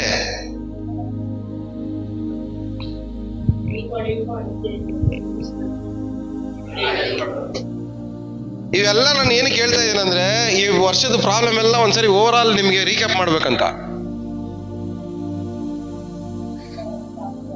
ಈ ವರ್ಷ ಮುಗಿಯೋ ಅಷ್ಟರಲ್ಲಿ ನಾವು ಇದೆಲ್ಲ ಸರಿ ಮಾಡ್ಕೊಬೇಕು ಫುಲ್ಲು. ಏನಕ್ಕೆ ನಮ್ಗೆ ಆಶೀರ್ವಾದಗಳು ನೆರವೇರ್ತಾ ಇಲ್ಲ, ಬರ್ತಾ ಇಲ್ಲ, ಹೊಸದು ಯಾಕೆ ನಡೀತಾ ಇಲ್ಲ ಅನ್ನೋದಕ್ಕೆ ಇದೆಲ್ಲ ಒಂದು ಸಮಸ್ಯೆಗಳೇ, ಒಂದು ತಡೆಗಳು ಇವೆಲ್ಲ.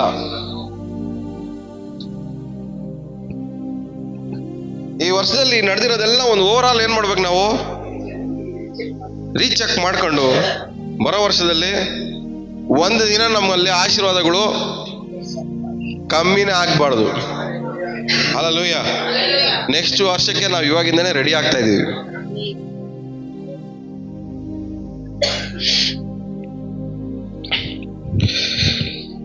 ಹೋಗ್ರಿ, ಏನ್ ಮಾಡ್ತೀರ ನೀವು? ಹೋಗ್ರಿ.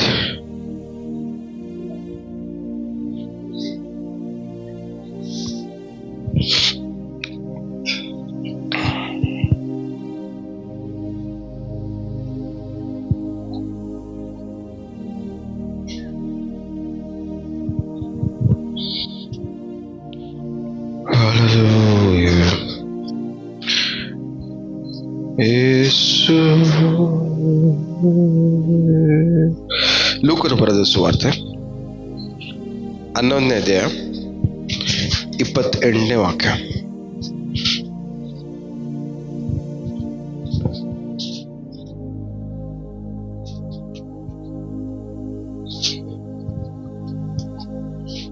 ಆತನು ಈ ಮಾತುಗಳನ್ನು ಹೇಳುತ್ತಿರುವಾಗ ಜನರಲ್ಲಿ ಒಬ್ಬ ಸ್ತ್ರೀಯು ಇನ್ನೊಂದು 11:28 ದೇವರ ವಾಕ್ಯವನ್ನು ಕೇಳಿ ಅದಕ್ಕೆ ಸರಿಯಾಗಿ ನಡೆದುಕೊಳ್ಳುವವರೇ ಧನ್ಯರು. ದೇವರ ವಾಕ್ಯವನ್ನ ಎಲ್ಲಾರು ಕೇಳಿಸ್ಕೊತಾರೆ, ಅದಕ್ಕೆ ಸರಿಯಾಗಿ ಯಾರು ನಡ್ಕೊಳ್ಳಲ್ಲ. ದೇವ್ರ ವಾಕ್ಯನ ಕೇಳ್ತಾರೆ, ಅದಕ್ಕೆ ಸರಿಯಾಗಿ ನಡ್ಕೊಳ್ತೀರಾ, ಬಟ್ ದೇವ್ರ ವಾಕ್ಯದಲ್ಲಿ ಬರ್ದಿರೋದೆಲ್ಲಾನು ನೆರವೇರ್ಬೇಕಂತ ಏನ್ ಮಾಡ್ತಾರೆ? ಆಸೆ ಪಡ್ತಾರೆ, ಪ್ರಾರ್ಥನೆ ಮಾಡ್ತಾರೆ, ಉಪವಾಸ ಮಾಡ್ತಾರೆ, ಎಲ್ಲ ಮಾಡ್ತಾರೆ, ಆದ್ರೆ ಅದಕ್ಕೆ ಸರಿಯಾಗಿ ಮಾತ್ರ ನಡ್ಕೊಳ್ಳಲ್ಲ ಅಂತ.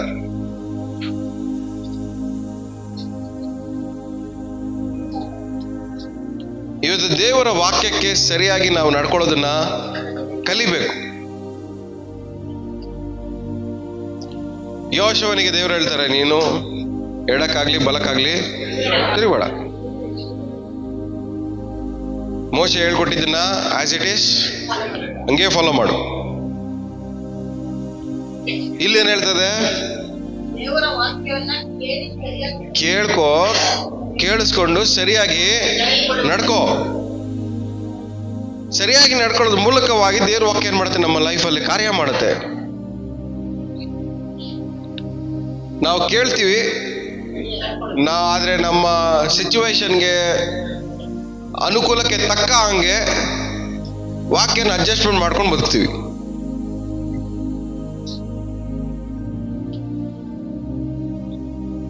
ಆದ್ರೆ ವಾಕ್ಯ ಇದ್ದಂಗೆ ನೆರವೇರ್ಬೇಕು. ವಾಕ್ಯ ಏನ್ ಮಾಡ್ಬೇಕು ಹೇಳಿ? ಹೆಂಗಿದೆಯೋ ಹಂಗೇ ನೆರವೇರ್ಬೇಕು. ಹೆಂಗಿದೆಯೋ ಹಂಗೇ ನೆರವೇರ್ಬೇಕು. ಬಟ್ ಈ ವರ್ಷದಲ್ಲಿ ಕೆಲವೊಂದ್ಸರಿ ದೇವರು ಬಿಡಿಸ್ಬೇಕಂದಿದ್ದನ್ನ ನೀವು ಪ್ರೀತಿ ಮಾಡ್ಕೊಂಡು ಬಿಡಕ್ಕಾಗ್ದಿರಂಗೆ ಸಿಹಾಕೊಂಡಿದ್ದೀರಾ. ಈ ವರ್ಷದಲ್ಲಿ ದೇವರು ಜನರಿಂದ ನಿಮ್ಮನ್ನ ಬಿಡಿಸ್ಬೇಕು ಅನ್ಕೊಂಡ್ರು ನೀವು ಪ್ರೀತಿ ಮಾಡ್ಕೊಂಡು ಅವ್ರನ್ನ ಬಿಟ್ಕೊಡಕ್ಕೆ ನಿಮ್ಗೆ ಇಷ್ಟ ಇಲ್ದಿರಾ, ನೀವು ಅಲ್ಲೇ ಸಿಹಾಕೊಂಡಿದ್ದೀರಾ. ನೀವು ಮಾಡೋ ಕೆಲಸಗಳಲ್ಲಿ ದೇವರು ಬಿಡಿಸ್ಬೇಕು ಅನ್ಕೊಂಡ್ರು ನೀವು ಬಿಡಕ್ ಮನ್ಸಿಲ್ದಿರ ಅಲ್ಲೇ ಸಿಹಾಕೊಂಡಿದ್ದೀರಾ. ಸೊ ಯಾವ್ದ್ರಲ್ಲಿ ನಮಗ್ ಬಿಡಕ್ ಮನ್ಸಿರಲ್ವೋ ಅದರಲ್ಲಿ ದೇವರ ಆಶೀರ್ವಾದ ಪ್ರವೇಶ ಮಾಡಲ್ಲ, ನೆಲೆಗೊಳ್ಳಲ್ಲ, ನೆರವೇರಲ್ಲ. ಬಿಟ್ಕೊಡ್ರಿ. ಇವತ್ತಿಂದ ಹೇಳ್ರಿ, ದೇವರೇ ಜನರನ್ನ ನಿನ್ಗೋಸ್ಕರ ಬಿಟ್ಕೊಡ್ತೀನಿ, ವಸ್ತುಗಳನ್ನ ಬಿಟ್ಕೊಡ್ತೀನಿ, ಎಲ್ಲ ಬಿಟ್ಕೊಡ್ತೀನಿ, ನಿನ್ನ ವಾಗ್ದಾನ ಮಾತ್ರ ನನ್ನಲ್ಲಿ ನೆರವೇರ್ಬೇಕು ಇವತ್ತು ಯೇಸು ನಾಮದಲ್ಲಿ. ಯಾವುದನ್ನು ನಾನು ಪ್ರೀತಿ ಮಾಡಲ್ಲ. ಒಳ್ಳೆ ಜನರು ಸುತ್ತಲೂ ಇರ್ತಾರ, ಆ ಒಳ್ಳೆತನ ಅನುಭವಿಸ್ರಿ, ನೆಮ್ಮದಿಯಾಗಿರಿ, ಸಂತೋಷವಾಗಿರಿ. ಎಲ್ಲರಿಗೂ ಅರ್ಥ ಆಗ್ತದೆ ಹೇಳ್ತಾರೆ ನಿಮ್ಗೆ? ಎಷ್ಟು ಜನ ತಲೆ ಹೋಗ್ತಾ ಇದೆ? ದೇವರು ಒಳ್ಳೆ ಜನರನ್ನ ನಿಮ್ ಸುತ್ತಲೂ ಕೊಡೋದು ಏನಕ್ಕೆ ಹೇಳ್ರಿ? ಆ ಒಳ್ಳೆ ಜನರ ಮೂಲಕವಾಗಿ ಬರುವಂತ ಸಮಾಧಾನ, ಸಂತೋಷ, ನೆಮ್ಮದಿಯನ್ನ ನೀವು ಅನುಭವಿಸ್ಲಿ ಅಂತ. ಆದ್ರೆ ಆ ಒಳ್ಳೆ ಜನರೇ ನಾನು ಲೋಕ ಅನ್ಕೊಂಡು ನೀವೇನ್ ಮಾಡ್ತಾ ಇದ್ದೀರಾ? ಅವ್ರನ್ನ ಪ್ರೀತಿ ಮಾಡ್ಕೊಂಡು ಅವ್ರನ್ನೇ ಪರ್ಮನೆಂಟ್ ಆಗಿ ಜೊತೆಲಿ ಇಟ್ಕೊಂಡ್ಬಿಟ್ಟಿದ್ದೀರಾ. ಆ ನೆಕ್ಸ್ಟ್ ಪರ್ಮನೆಂಟ್ ಆಗಿ ಇರೋದಕ್ಕೆ ಒಳ್ಳೆ ಜನರೇ ನಿಮ್ಗೆ ಏನಾಗ್ತಾರೆ ಹೇಳಿ? ಶತ್ರುಗಳಾಗಿ ಮಾರ್ಪಡ್ತಾರೆ.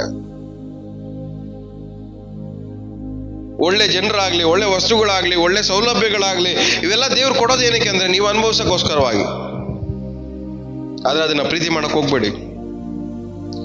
ದೇವರು ವಾಗ್ದಾನಗಳನ್ನ ಕೊಡ್ತಾರೆ, ಆದ್ರೆ ಆ ವಾಗ್ದಾನಗಳನ್ನ ಪ್ರೀತಿ ಮಾಡಕ್ ಹೋಗ್ಬೇಡಿ. ಆ ವಾಗ್ದಾನಗಳೇ ನಿಮಗೊಂದು ಸಮಸ್ಯೆ ಆಗಿ ಮಾರ್ಪಡುತ್ತೆ. ಯಾಕಂದ್ರೆ ದೇವರು ತನ್ನ ಪ್ರೀತಿಯನ್ನ ಯಾರ ಜೊತೆಲೂ ಹಂಚ್ಕೊಳ್ಳಲ್ಲ.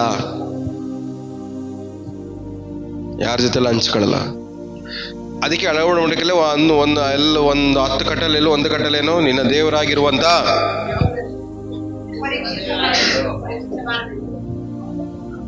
ಅವರೊಬ್ಬರನ್ನೇ ಆರಾಧಿಸಿ, ನೀನಲ್ಲದೆ ಯಾರು ಇರಬಾರ್ದು. ನಾನಲ್ಲದೆ ನಿಮಗೆ ಬೇರೆ ಯಾರು ಇರಬಾರ್ದು. ನಾನಲ್ಲದೆ ನಿಮಗೆ ಬೇರೆ ಯಾರು ಇರಬಾರ್ದು. ಅದೇ ಒಂದು ಕಟ್ಟಲೆ, ಸಲ್ಲಗೊಳಿಸಿದ್ರು. ಅದೇ ದೇವ್ರ ಲೆಕ್ಕಾಚಾರ ಪ್ರಕಾರವಾಗಿ ನೀವು ದೇವ್ರ ಒಬ್ಬರೇ ನಿಮ್ಗೆ ಏನಾಗಿರ್ಬೇಕು ಹೇಳ್ರಿ? ಮೇನ್ ಆಗಿರ್ಬೇಕು. ನಿಮ್ಮ ಲೈಫಲ್ಲಿ ಪ್ರಥಮ ಸ್ಥಾನ ಅವ್ರಿಗೆ ಕೊಡ್ಬೇಕು. ನಿಮ್ಮ ಲೈಫಲ್ಲಿ ನಡೆಯೋದ್ರಲ್ಲೂ ಪ್ರಥಮ ಸ್ಥಾನ ಅವ್ರಿಗೆ ಕೊಡ್ಬೇಕು. ನೀವು ಮಾಡೋ ಕ್ರಿಯೆಗಳಲ್ಲಿ ಪ್ರಥಮ ಫಲವನ್ನು ಅವ್ರಿಗೆ ಕೊಡಬೇಕು. ಅಂದ್ರೆ ಫುಲ್ ಅಟೆನ್ಷನ್ ಅವ್ರ ಕಡೆಗೆ ಇರಬೇಕು. ಯಾವಾಗ ಅಟೆನ್ಷನ್ ಸ್ವಲ್ಪ ಹೋಗುತ್ತೋ, ನಿಮ್ ಸುತ್ತಲೂ ಇರೋ ರಿಲೇಷನ್ಗೆ, ಫ್ರೆಂಡ್ಸ್ಗಳಿಗೆ ಇವರೆಲ್ಲ ಬಾಲ ಹಿಂಡ್ಬಿಡ್ತಾರೆ. ದೇವರು ಬಾಲ ಹಿಂಡಿದ ತಕ್ಷಣ ಚೆನ್ನಾಗಿರೋರೆಲ್ಲ ಏನಾಗ್ಬಿಡ್ತಾರೆ? ಮುಳ್ಳಾಗ್ಬಿಡ್ತಾರೆ. ಉಲ್ಟಾ ಚೆನ್ನಾಗೇ ಇದ್ದಲ್ಲ ನಿನ್ನೆವರೆಗೂ, ಬೆಳಗ್ಗೆ ಏನಾಯ್ತು ಇವನಿಗೆ, ತಲೆಕೆಟ್ಟಾಯ್ತು ಅವನಿಗೆ ಅಂತ ಯೋಚನೆ ಮಾಡ್ತಾ ಇರ್ತೀವಿ. ಚೆನ್ನಾಗೇ ಇದ್ದ ನಿನ್ನೆವರೆಗೂ, ಬೆಳಗ್ಗೆ ಏನಾಗ್ಬಿಟ್ಟೈತೆ ಇವನಿಗೆ ಜಗಳ ಮಾಡಕ್ ಸ್ಟಾರ್ಟ್ ಮಾಡೋದು. ಏನಾಯ್ತು? ದೇವ್ರ ಕೀ ಕೊಟ್ಬಿಟ್ಟವ್ರ ಹಿಂದಗಡೆ ಅವನಿಗೆ. ಇವನ್ ಇದ್ರೇನೆ ಅಲ್ಲ ನೀನು ಇವನ್ ಕಡೆಗೆ ಇರ್ತೀಯಾ? ದೇವ್ರು ಎಲ್ಲಿವರೆಗೂ ಕುಣಿಸ್ತಾರೋ ಅಲ್ಲಿವರೆಗೂ ಅವನ್ ಕುಣಿತಾ ಇರ್ತಾನೆ. ನೀವೇನ್ ಮಾಡ್ತೀರಾ? ಒಂದ್ ಅರ್ಥ ಮಾಡ್ಕೊಳ್ಳಿ, ಪಾರೋನ ಹೃದಯವನ್ನ ಕಲ್ಲು ಮಾಡಿದ್ಯಾರು? ಮತ್ತೆ ಮೃದ ಮಾಡಿದ್ಯಾರು? ಅವನ ಹೃದಯದಲ್ಲಿ ಕೀ ಕೊಟ್ಟವರು. ನಿಮ್ ಸುತ್ತಲೂ ಇರೋರು ಕೀ ಕೊಡಕ್ಕಾಗಲ್ವಾ?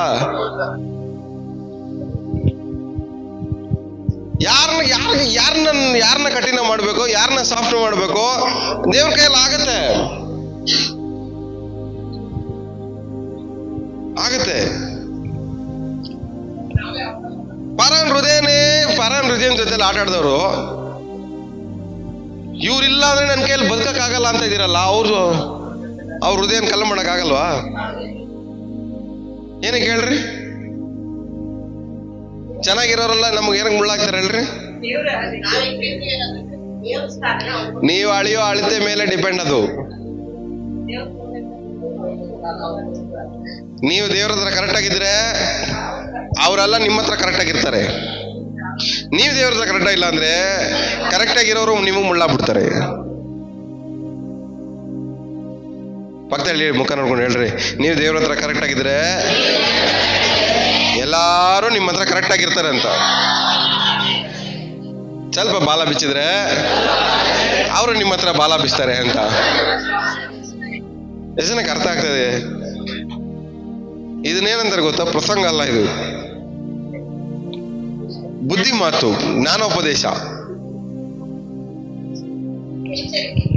ಎಚ್ಚರಿಕೆ. ಅದೇ ವಾಸ್ತವ. ನೀವು ಜಡ್ಜಸ್, ನ್ಯಾಯಸ್ಥಾಪಕರು ಪುಸ್ತಕಗಳು ಓದ್ಕೊಂಡ್ ಬರ್ತಾ ಇದ್ರೆ ಎಲ್ಲಿವರೆಗೂ ಇಸ್ರೇಲ್ ಜನರು ದೇವ್ರ ಹತ್ರ ಚೆನ್ನಾಗಿದ್ರು ಅಲ್ಲಿವರೆಗೂ ಎಲ್ಲಾ ಜನರು ಇವ್ರ ಹತ್ರ ಚೆನ್ನಾಗಿದ್ರು. ಇವ್ರಿಗೆ ಶತ್ರುಗಳೇ ಇರ್ಲಿಲ್ಲ.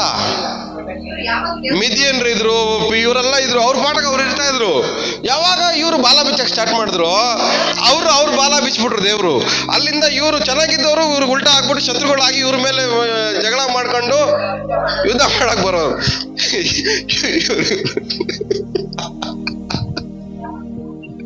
ಇವ್ರು ಯಾವಾಗ ಬಾಲ ಬಿಚ್ಚಾರ ಅವಾಗ ಇವ್ರ ಮೇಲೆ ಯುದ್ಧ ಸ್ಟಾರ್ಟು. ಎಷ್ಟು ಜನಕ್ಕೆ ಅರ್ಥ ಆಗ್ತದೆ? ಎಲ್ಲಿವರೆಗೂ ಇವ್ರು ಚೆನ್ನಾಗಿದ್ರು. ಸರಿ, ನಿಮ್ಗೊಂದು ವಾಕ್ಯ ಓದಿಸ್ತೀನಿ ನೋಡ್ರಿ. ನ್ಯಾಯಸ್ಥಾಪಕರು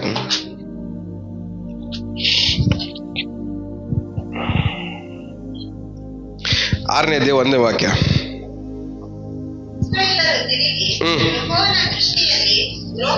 ಸಾಗ ಇಸ್ರಾಯೇಲ್ ಜನರು ಮತ್ತೆ ಏನ್ ಮಾಡಿದ್ರಂತೆ? ತಿರುಗಿ ದೇವರ ದೃಷ್ಟಿಯಲ್ಲಿ ಏನ್ ಮಾಡಿದ್ರಂತೆ? ದ್ರೋಹಿಗಳಾಗಿದ್ದರಿಂದ ಆತನು ಅವರನ್ನು 7 ವರ್ಷಗಳ ಪರ್ಯಂತ ಸಾಗ. ಇವಾಗ ಈ ಕಾರಣ ಏನು? ದೇವರಿಗೆ ಇವರು ಬೆನ್ನು ತೋರಿಸಿದ್ರೆ ದೇವ್ರೇನ್ ಮಾಡ್ತಾರೆ? ಇಲ್ಲಿ ನೀವು ಅರ್ಥ ಮಾಡ್ಕೊಬೇಕಾಗಿರೋದು ಒಂದೇ, ಜನರು ಬಾಲ ಬಿಚ್ಚಿದ್ರೆ ದೇವ್ರು ಪಕ್ಕದಲ್ಲಿ ಇರೋರು ಬಾಲ ಬಿಚ್ತಾರೆ. ದೇವ್ರು ಇಲ್ಲಿ ಇವ್ರು ದೇವ್ರಿಗೆ ಏನ್ ಮಾಡಿದ್ರು? ದ್ರೋಹ ಮಾಡಿದ್ರು. ಅಲ್ಲಿ ದೇವ್ರು ಏನ್ ಮಾಡಿದ್ರು? ಪಕ್ಕದಲ್ಲಿ ಚೆನ್ನಾಗಿರೋರ್ನ ದ್ರೋಹಿಗಳಾಗಿ ಮಾಡ್ಬಿಟ್ರು ದೇವ್ರು. ಅಲ್ಲಿವರೆಗೂ ಅವ್ರು ಚೆನ್ನಾಗೇ ಇದ್ರು. ಮಿದಿಯನ್ರಿಗೂ ಇಸ್ರೇಲ್ ಜನರು ಏನಿಲ್ಲ, ಪ್ರಾಬ್ಲಮೇ ಇಲ್ಲ, ಸಮಸ್ಯೆನೇ ಇಲ್ಲ. ಇಲ್ಲಿ ಇವ್ರು ತಪ್ಪು ಮಾಡಿದಕ್ಕೋಸ್ಕರ ಇವಾಗ ಇವ್ರು ದ್ರೋಹಿಗಳಾಗಿರೋದಕ್ಕೋಸ್ಕರವಾಗಿ ಚೆನ್ನಾಗಿರೋರು ಏನಾಗ್ಬಿಟ್ರು? ಇವ್ರಿಗೆ ದ್ರೋಹಿಗಳಾಗ್ಬಿಟ್ರು. ಚೆನ್ನಾಗಿರೋರು ಸಹ ಇವ್ರಿಗೆ ಏನ್ ಮಾಡ್ಬಿಟ್ರು? ಶತ್ರುಗಳಾಗಿ ಮಾರ್ಪಟ್ರು.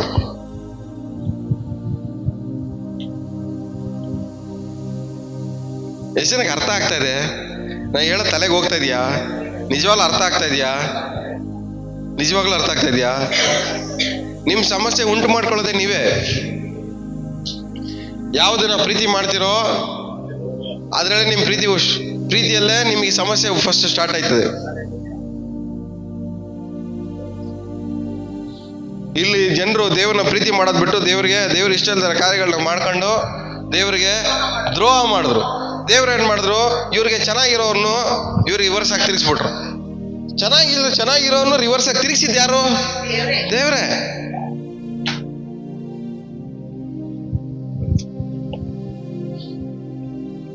ನಿಮ್ಮ ರಿಲೇಟಿವ್ಗಳನ್ನ ನಿಮ್ಗೆ ರಿವರ್ಸ್ ಆಗಿ ತಿರ್ಸಕ್ ಮುಂಚೆನೆ ದೇವರು ನೀವು ತಿರ್ಕೊಂಬಿಡ್ರಿ.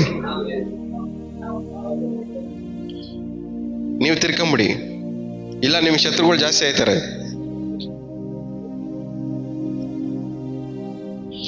ಅವ್ರು ನಿಮ್ ಜೊತೆ ಚೆನ್ನಾಗಿರ್ಬೇಕಂದ್ರೆ ನೀವು ದೇವ್ರ ಜೊತೆ ಚೆನ್ನಾಗಿರ್ರಿ. ನಿಮ್ ಕೆಲ್ಸದಲ್ಲಿ ನಿಮ್ ಬಾಸ್ ನಿಮ್ ಜೊತೆ ಚೆನ್ನಾಗಿರ್ಬೇಕಂದ್ರೆ ನೀವು ದೇವ್ರ ಜೊತೆ ಚೆನ್ನಾಗಿರ್ರಿ. ನಿಮ್ಮ ಸ್ನೇಹಿತರು ನಿಮ್ ಜೊತೆ ಚೆನ್ನಾಗಿರ್ಬೇಕಂದ್ರೆ ನೀವು ದೇವ್ರ ಜೊತೆ ಚೆನ್ನಾಗಿರ್ರಿ. ದೇವ್ರ ಜೊತೆ ಚೆನ್ನಾಗಿದ್ರೆ ನಿಮ್ ಸರೌಂಡಿಂಗ್ ಎಲ್ಲಾನು ದೇವ್ರು ಚೆನ್ನಾಗಿಟ್ಟಿರ್ತಾರೆ. ಇಲ್ವಾ ಸ್ವಲ್ಪ ಬಾಲ ಬಿಚ್ಚಿದ್ರ ಅಲೀಸ್ ಚೆನ್ನಾಗಿರೋರು ನಿಮ್ಗೆ ಉಲ್ಟಾ ಬಿಡ್ತಾರೆ. ಅವಾಗ ಹಂಗೆ ಮುಂದೆ ಓದಿ. 7 ವರ್ಷ ಆಯ್ತು. ಆಮೇಲೆ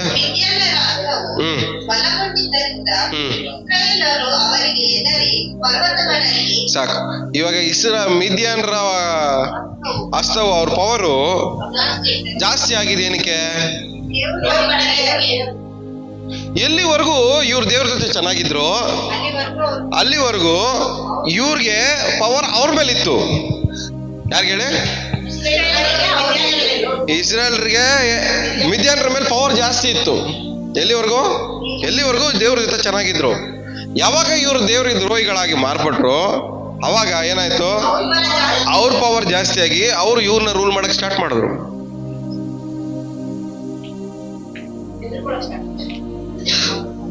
ನಿಮ್ ಸುತ್ತಲೂ ರಿಲೇಟಿವ್ಸ್ ಇರ್ಬೇಕಾ, ಇಲ್ಲ ನೀವು ನಿಮ್ ರಿಲೇಷನ್ ಸುತ್ತಲೂ ಇರ್ಬೇಕಾ?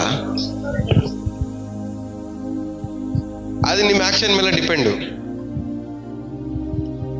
ನಿಮ್ ಬಾಲ ಹಿಡ್ಕೊಂಡು ಅವ್ರು ಬರ್ಬೇಕಾ, ಇಲ್ಲ ಅವ್ರ ಬಾಲ ಹಿಡ್ಕೊಂಡು ನೀವು ಹೋಗ್ಬೇಕ ಅನ್ನೋದು ನಿಮ್ ಆಕ್ಷನ್ ಮೇಲೆ ಡಿಪೆಂಡು. ನೀವೇ ಡಿಸೈಡ್ ಮಾಡ್ಬೇಕು. ನೀವು ಅವ್ರ ಬಾಲ ಹಿಡ್ಕೊಂಡು ಹೋಗ್ತಾ ಇದೀರ ಅಂದ್ರೆ ಅವರು ನಿಮ್ ಮೇಲೆ ಅಧಿಕಾರ ಚಲಾಯಿಸ್ತಾ ಇದಾರೆ. ಅವ್ರು ನಿಮ್ ಬಾಲ ಹಿಡ್ಕೊಂಡ್ ಬರ್ತಾ ಇದಾರೆ ಅಂದ್ರೆ ನೀವು ಅವ್ರ ಮೇಲೆ ಅಧಿಕಾರ ಚಲಾಯಿಸ್ತಾ ಇದ್ದೀರಿ. ಇಲ್ಲಿ ನಡೀತಾ ಇರೋದೆಲ್ಲ ಏನಂದ್ರೆ ನಾವು ಬೇರೆಯವ್ರ ಬಾಲ ಹಿಡ್ಕೊಂಡು ಹೋಗೋದೇ ಆಯ್ತು. ಅವ್ರು ನಮ್ಮ ಮೇಲೆ ರಿವರ್ಸ್ ತಿರುಗಿ ಬಿದ್ದಾಗಲ್ಲ ನಾವೇನ್ ಮಾಡ್ತೀವಿ? ಅವ್ರ ಬಾಲ ಹಿಡ್ಕೊಂಡು ಹೋಗ್ತೀವಿ. ಅವ್ರ ಬಾಲ ಹಿಡ್ಕೊಂಡು ಹೋಗೋಕ್ ಬದಲಾಗಿ ದೇವರೇ ತಪ್ಪು ಮಾಡಿದೀನಿ, ದ್ರೋಹ ಮಾಡಿದೀನಿ, ಇವಾಗ ನನ್ನ ವಿರುದ್ಧವಾಗಿ ಇವ್ರು ತಿರ್ಗವ್ರೆ, ಇವಾಗ ವಾಪಸ್ ತಿರುಗಿರೋರ್ನ ಏನ್ ಮಾಡ್ಬೇಕು ನೀನು? ಮತ್ತೆ ಅವ್ರು ನನಗೆ ಸಮಾಧಾನವಾಗಿ ಮಾಡ್ಬಿಡು. ಸುತ್ತಲೂ ಇರೋರೆಲ್ಲ ಹೆಂಗಿರ್ಬೇಕು? ಸಮಾಧಾನವಾಗಿರ್ಬೇಕು ಅಂತ ದೇವ್ರ ಕಡೆ ತಿರ್ಕೊಂಡ್ಬಿಟ್ರೆ, ದೇವ್ರ ಜೊತೆ ಸೇರೋಗ್ಬಿಟ್ರೆ ನಮ್ ಸುತ್ತಲೂ ಎದ್ದಿರೋರೆಲ್ಲ ಏನಾಯ್ತಾರೆ? ಮತ್ತೆ ಸಮಾಧಾನವಾಗಿ ಆಗೋಗ್ತಾರೆ. ಯಾಕಂದ್ರೆ ಅವ್ರನ್ನ ಎಬ್ಬಿಸಿರೋದೆ, ಅವ್ರಿಗೆ ಹುಳ ಬಿಟ್ಟಿರೋದು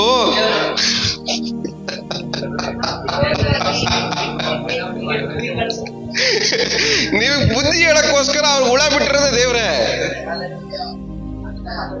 ನೀವ್ ಇಲ್ಲಿ ದೇವ್ರ ಕಡೆ ತಿರ್ಕೊಳ್ತೀರಾ, ಆ ಹುಳ ಬಿಟ್ಟಿರೋದನ್ನ ಹುಳನ ನೀವು ಏನ್ ಮಾಡ್ತಾ ಇದ್ದೀರಾ?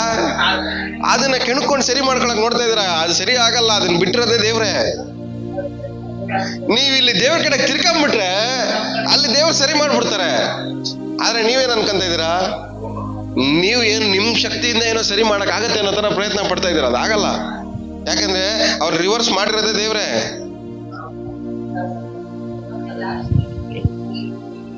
ಅವ್ರಿಗೆ ಹುಳ ಬಿಟ್ಟಿರೋದೇ ದೇವರು, ನಿಮಗೆ ರಿವರ್ಸ್ ಮಾಡಿರೋದೇ ದೇವ್ರೆ. ಏನಕ್ಕೆ? ನೀವು ದೇವ್ರಿಗಿಂತ ಹೆಚ್ಚಾಗಿ ಅವ್ರನ್ನ ಪ್ರೀತಿ ಮಾಡಿ ಅವ್ರಿಲ್ಲ ಅಂದ್ರೆ ನಿಮ್ ಕೈಯಲ್ಲಿ ಆಗಲ್ಲ ಅನ್ನೋ ತರ ನೀವೇನ್ ಮಾಡ್ತಾ ಇದ್ದೀರಾ? ಬದುಕ್ತಾ ಇರೋದಕ್ಕೋಸ್ಕರವಾಗಿ, ಆಧಾರ ಪಟ್ಟಿರೋದಕ್ಕೋಸ್ಕರ ದೇವ್ರು ಏನ್ ಮಾಡಿದಾರೆ? ಅವ್ರನ್ನೇ ರಿವರ್ಸ್ ಮಾಡ್ಬಿಟ್ಟಿದ್ದಾರೆ. ಹಾಗೆ ಮುಂದೆ ಹೋದ್ರು. ಕೆದರಿ ಪರ್ವತಗಳಲ್ಲಿ ಕಂದರ ಗುಹೆ ಸೇರಿಕೊಂಡರು. ಏನ್ ಮಾಡಿದ್ರಂತೆ? ಎಲ್ಲ ಹೋಗಿ ಸಿಗಾಕೊಂಡ್ಬಿಟ್ಟಾರ. 10ನೇ ವಾಕ್ಯ ಇಲ್ಲ 9ನೇ ವಾಕ್ಯ ನಾನು. ಐಗುಪ್ತದಿಂದ ನಿಮ್ಮನ್ನು ಬಿಡಿಸಿದ್ದಲ್ಲದೆ ಬೇರೆ ಎಲ್ಲಾ ಬಾಲಕರಿಂದಲೂ ನಿಮ್ಮನ್ನು ಬಿಡಿಸಿ ಸಾಕು. ಐಗುಪ್ತ ದೇಶದಿಂದ ಒಂದ್ ಅರ್ಥ ಮಾಡ್ಕೊಳ್ಳಿ. ಐಗುಪ್ತ ದೇಶದಲ್ಲಿ ರಿವರ್ಸ್ ಮಾಡಿದ್ ಯಾರು? ಫಾರೋವನ್ನ ಉಲ್ಟಾ ತಿರ್ಗಿಸಿದ್ ಯಾರು? ಜ್ಞಾಪಕ ಮಾಡ್ತಾವ್ರೆ, ನಾನು ಉಲ್ಟಾ ತಿರ್ಗಿಸಿ ಮತ್ತೆ ಕಾಪಾಡಿದ್ದು ನಾನೇ, ಅಲ್ಲಿ ಸಿಕ್ಸಿದ್ದು ನಾನೇ, ಬಿಡಿಸಿದ್ದು ನಾನೇ. ಜ್ಞಾಪಕ ಆಯ್ತಾ ಅಂತವ್ರೆ. ಇವಾಗ ಇವ್ರಿಗೆ ಏನ್ ಮಾಡ್ಬೇಕು ಹೇಳಿ? ಆ ಜ್ಞಾಪಕ ಬರ್ಬೇಕು, ಜ್ಞಾಪಕ ಬರ್ಬೇಕು. ಆದ್ರೆ ಜ್ಞಾಪಕ ಬರ್ಸ್ತಾ ಇದಾರೆ ದೇವರು. ಅದಕ್ಕೆ ಬದಲಾಗಿ ಇವಾಗ ಏನ್ ಮುಂದೆ ಹಂಗೆ ಓದ್ಕೊಂಬನಿ. ಅವರನ್ನು ನಿಮ್ಮ ಎದುರಿನಿಂದ ಅಟ್ಟಿಬಿಟ್ಟು ಅವರ ದೇಶವನ್ನು ನಿಮಗೆ ಕೊಟ್ಟೆನು. ಅವ್ರನ್ನ ಓಡಿಸ್ಬಿಟ್ಟು ಅದೆಲ್ಲ ನೀನ್ ಕೊಟ್ಟೆ, ಆದ್ರೂ ನೀನ್ ಏನ್ ಮಾಡ್ದೆ? ಮುಂದೆ ಹಂಗೆ ಓದಿ. ನಿಮ್ಮ ದೇವರಾಗಿದ್ದೇನೆಂದು ನೀವು ಅಮಲೇರಿಯರ ಮಧ್ಯದಲ್ಲಿ ವಾಸಿಸುವಾಗ ಅವರ ದೇವತೆಗಳನ್ನು ಪೂಜಿಸಬಾರದೆಂದು ಹೇಳಿದೆನು. ಆದರೆ ನೀವು ನನ್ನ ಮಾತನ್ನು ಕೇಳಲಿಲ್ಲ ಎಂಬುದು. ಸಾಕು, ಇವಾಗ ದೇವ್ರ ಮನ್ಸು ಅರ್ಥ ಆಗ್ತದೆ ನಿಮ್ಗೆ? ಇವರೆಲ್ಲ ಇದಾರೆ, ಇವ್ರ ಮಧ್ಯದಲ್ಲಿ ಅನುಭವಿಸೋ, ಚೆನ್ನಾಗಿ ಎಂಜಾಯ್ ಮಾಡ್ರಿ, ಲೈಫ್ ಚೆನ್ನಾಗಿರಿ ಅಂತ ಬಿಟ್ರೆ, ಇವರೆಲ್ಲ ಏನ್ ಮಾಡ್ಬಿಟ್ಟವ್ರೆ? ದೇವ್ರನ್ನೇ ಮರ್ತ್ಬಿಟ್ಟು ಆ ಜನರಿಗೆ ಇಂಪಾರ್ಟೆನ್ಸ್ ಕೊಟ್ಟು, ಜನರನ್ನ ಪ್ರೀತಿ ಮಾಡ್ಕೊಂಡು, ಅವ್ರು ಮಾಡೋದನ್ನ ಪ್ರೀತಿ ಮಾಡ್ಕೊಂಡು, ಅವ್ರ ಚೇಷ್ಟೆಗಳನ್ನೆಲ್ಲ ಪ್ರೀತಿ ಮಾಡ್ಕೊಂಡು, ದೇವ್ರು ಮಾಡೋದನ್ನ ಮರ್ತ್ಬಿಟ್ಟವ್ರು, ದೇವ್ರನ್ನ ಮರ್ತ್ಬಿಟ್ಟಾರೆ. ದೇವ್ರ ಮನ್ಸು ಯಾವಾಗ ಅರ್ಥ ಮಾಡ್ಕೊಳ್ಳಿ. ನಿಮ್ಮ ಸುತ್ತಲೂ ಇರೋ ಜನರ ಮಧ್ಯದಲ್ಲಿ ದೇವ್ರು ನಿಮ್ಮನ್ನ ಚೆನ್ನಾಗಿಡ್ಬೇಕಂತ ಇಷ್ಟಪಡ್ತಾರೆ. ಆ ಸುತ್ತಲೂ ಇರೋ ಜನರ ಮಧ್ಯದಲ್ಲಿ ಆ ಜನರೇ ನಿಮಗೆ ಎಲ್ಲ ಅಂತ ನೀವು ಆಲೋಚನೆ ಮಾಡಕ್ ಸ್ಟಾರ್ಟ್ ಮಾಡಿದಾಗ ಏನಾಗುತ್ತೆ? ಆ ಜನರೇ ನಿಮಗೆ ಮುಳ್ಳಾಗಿ ಮಾರ್ಪಡ್ತಾರೆ. ಇದೆಲ್ಲ ಮಾಡೋದು ದೇವ್ರೆ. ಇದೆಲ್ಲ ಮಾಡೋದು ಯಾರು ಹೇಳಿ? ದೇವ್ರೆ. ಇದೆಲ್ಲ ಮಾಡೋದು ದೇವ್ರೆ. ಎಲ್ಲಿವರೆಗೂ ನಾವು ದೇವ್ರ ಜೊತೆ ಚೆನ್ನಾಗಿರ್ತೀವೋ ಅಲ್ಲಿವರೆಗೂ ನಮ್ಮ ಸುತ್ತಲೂ ಇರೋರೆಲ್ಲರೂ ನಮ್ಮ ಜೊತೆ ಚೆನ್ನಾಗಿರ್ತಾರೆ. ಯಾವಾಗ ನಾವು ಬಾಲ ಬೀಸ್ತೀವೋ ನಮ್ಮ ಸುತ್ತಲೂ ಇರೋರ್ದು ಒಬ್ಬೊಬ್ಬರದೇ ಬಾಲ ಬೀಸ್ತಾರೆ ದೇವರು. ಚೆನ್ನಾಗಿರೋನು ನಮ್ಗೆ ರಿವರ್ಸ್ ಆಗಿ ಮಾಡ್ಬಿಡ್ತಾರೆ. ಇದಕ್ಕೆಲ್ಲ ಕಾರಣ ಯಾರು? ನಾವೇ. ನಮ್ಮ ಚೇಷ್ಟೆಗಳೇ ಕಾರಣ. ಅದಕ್ಕೆ ಪ್ರೀತಿ ಮಾಡಬೇಡ್ರಿ, ಅನುಭವಿಸ್ರಿ. ಒಳ್ಳೆಯವ್ರು ನಮ್ಮ ಸುತ್ತಲೂ ಇದ್ದಾರೆ. ಏನಕ್ಕೋಸ್ಕರವಾಗಿ? ನಾವು ಅನುಭವಿಸೋಕ್ಕೋಸ್ಕರ, ನಾವು ಚೆನ್ನಾಗಿರೋಕ್ಕೋಸ್ಕರ, ನಾವು ನೆಮ್ಮದಿಯಾಗಿರೋಕ್ಕೋಸ್ಕರ, ನಾವು ಸಂತೋಷವಾಗಿರೋಕ್ಕೋಸ್ಕರ ದೇವ್ರು ಏನ್ ಮಾಡಿದ್ದಾರೆ? ಆ ಒಳ್ಳೆಯವ್ರನ್ನೆಲ್ಲ ನಮ್ಮ ಸುತ್ತಲೂ ಇಟ್ಟಿದ್ದಾರೆ. ಆದ್ರೆ ಆ ಒಳ್ಳೆಯವರೇ ನಮಗೆ ಲೈಫು, ಒಳ್ಳೆಯವರೇ ಜೀವನ. ಇವ್ರಿಲ್ಲ ಅಂದ್ರೆ ನಮ್ಮ ಕೈಯಲ್ಲಿ ಆಗಲ್ಲ ಅಂತ ನಾವು ಏನ್ ಮಾಡ್ಬಾರ್ದು? ಅವ್ರ ಮೇಲೆ ಆಧಾರ ಪಡಕ್ ಹೋಗ್ಬಾರ್ದು. ಈ ಒಳ್ಳೆಯವ್ರನ್ನ ನಮ್ಮ ಸುತ್ತಲೂ ಇಟ್ಟಿರೋದು ದೇವ್ರೆ, ಆ ಒಳ್ಳೆಯವ್ರನ್ನ ಶತ್ರುಗಳಾಗಿ ಮಾಡೋದು ದೇವ್ರೆ. ಇವತ್ತು ನಮಗೆ ಆಧಾರವಾಗಿರೋದು ಯಾರ ಮೇಲೆ? ದೇವ್ರ ಮೇಲೆ. Hallelujah, hallelujah. ಎಷ್ಟು ಜನ ನಂಬ್ತಾ ಇದ್ದೀರಾ? ಕೊನೆದಾಗ ಒಂದು ವಾಕ್ಯ ಓದ್ಕೊಳ್ಳೋಣ, 6ನೇ ವಾಕ್ಯ. ಮಿದ್ಯಾನರ ದೆಸೆಯಿಂದ ಬಲ ಕುಂದಿ ಹೋಗಿ ಯೆಹೋವನಿಗೆ ಮೊರೆಯಿಟ್ಟರು. ಇಸ್ರಾಯೇಲರು ಮಿದ್ಯಾನ್ಯರ ಕಾಟವನ್ನು ಸಹಿಸಲಾರದೆ ಯೆಹೋವನಿಗೆ ಮೊರೆಯಿಟ್ಟಾಗ ಆತನು ಅವರ ಬಳಿಗೆ ಬಂದು ಒಬ್ಬ ಪ್ರವಾದಿಯನ್ನು ಕಳುಹಿಸಿದನು. ಸಾಕು. ಇವಾಗ ಏನಂತ ಇವ್ರ ಪ್ರಾಬ್ಲಮ್ ಏನು? ಕಾಟ ತಡಿಯಕ್ಕಾಗ್ದಿರಾ? ಈ ಕಾಟ ಬರ್ಸ್ಕೊಂಡಿದ್ಯಾರು? ದೇವ್ರನ್ನ ಪ್ರೀತಿ ಮಾಡೋದ್ ಬಿಟ್ಟು ಜನರನ್ನ ಪ್ರೀತಿ ಮಾಡ್ಬಿಟ್ಟು ಕಾಟ ಬರ್ಸ್ಕೊಂಡಿದ್ ಯಾರು? ಅವರೇ. ಒಳ್ಳೆ ಜನರನ್ನ ಕೆಟ್ಟವರಾಗಿ ಮಾಡಿಸ್ಕೊಳ್ಳೋದು ನಾವೇ. ಯಾಕಂದ್ರೆ ನಾವು ದೇವ್ರ ಜೊತೆ ಸರಿ ಇಲ್ಲದೆ ಹೋದ್ರೆ ಇವರು ನಮ್ ಜೊತೆ ಸರಿ ಇರಲ್ಲ. ಇವತ್ತು ನಿಮ್ ಸ್ನೇಹಿತರು ನಿಮ್ ಜೊತೆ ಸರಿಯಾಗಿರ್ಬೇಕಾ? ನಿಮ್ ರಿಲೇಷನ್ಗಳು ನಿಮ್ ಜೊತೆ ಸರಿಯಾಗಿರ್ಬೇಕಾ? ನೀವು ನಿಮ್ಮ ಕೆಲಸ ಮಾಡೋ ಜಾಗದಲ್ಲಿ ಜನರೆಲ್ಲ ನಿಮ್ಮ ಜೊತೆ ಸರಿಯಾಗಿ ಚೆನ್ನಾಗಿರ್ಬೇಕಾ? ನೀವು ಎಲ್ಲೆಲ್ಲಿ ಹೋಗ್ತೀರ, ಎಲ್ಲೆಲ್ಲಿ ಬರ್ತೀರ, ಎಲ್ಲ ಕಡೆನೂ ಜನರೆಲ್ಲ ನಿಮ್ಮ ಜೊತೆ ಚೆನ್ನಾಗಿರ್ಬೇಕಾ? ನೀವು ದೇವ್ರ ಜೊತೆ ಚೆನ್ನಾಗಿರ್ರಿ. ಹಲ್ಲೆಲೂಯಾ. ಈ ವರ್ಷ ಹೆಂಗಿದ್ರೋ ಗೊತ್ತಿಲ್ಲ. ಆದ್ರೆ ಬರೋ ವರ್ಷದಲ್ಲಿ, ಹೊಸ ವರ್ಷದಲ್ಲಿ ನಾನು ದೇವ್ರ ಜೊತೆ ಚೆನ್ನಾಗಿರ್ತೀನಿ. ಹಲ್ಲೆಲೂಯಾ. ನಾನು ಎಲ್ಲಿವರೆಗೂ ದೇವ್ರ ಜೊತೆ ಚೆನ್ನಾಗಿರ್ತೀನೋ ಅಲ್ಲಿವರೆಗೂ ನನ್ನ ಸುತ್ತಲೂ ಇರೋ ಎಲ್ಲರೂ ಚೆನ್ನಾಗಿರ್ತಾರೆ. ಎಲ್ಲಿವರೆಗೂ ನಾನು ಚೆನ್ನಾಗಿರೋಲ್ವೋ ನನ್ನ ಸುತ್ತಲೂ ಇರೋಲ್ಲ ನನಗೆ ಮುಳ್ಳಾಗೆ ಇರ್ತಾರೆ. ನನಗೇನಾಗಿರ್ತಾರೆ ಅವರು? ಎಲ್ಲಿವರೆಗೂ ನಾನು ದೇವ್ರ ಜೊತೆ ಚೆನ್ನಾಗಿರಲ್ವೋ ಅಲ್ಲಿವರೆಗೂ ನಾನು ಮಾಡೋ ಕೆಲಸ ನನಗೆ ಮುಳ್ಳಾಗಿರುತ್ತೆ. ನನ್ನ ಸುತ್ತಲೂ ಇರೋ ಜನರು ನನಗೆ ಮುಳ್ಳಾಗೆ ಇರ್ತಾರೆ. ಇವತ್ತು ನಿಮ್ಮ ಪ್ರಾಬ್ಲಮ್ ಏನಂದ್ರೆ ನೀವು ದೇವ್ರ ಜೊತೆ ಚೆನ್ನಾಗಿರ್ಬೇಕು. ನೀವು ದೇವ್ರ ಜೊತೆ ಏನಾಗಿರ್ಬೇಕು? ಚೆನ್ನಾಗಿರ್ಬೇಕು. ನೀವು ದೇವ್ರ ಜೊತೆ ಚೆನ್ನಾಗಿರಬೇಕು.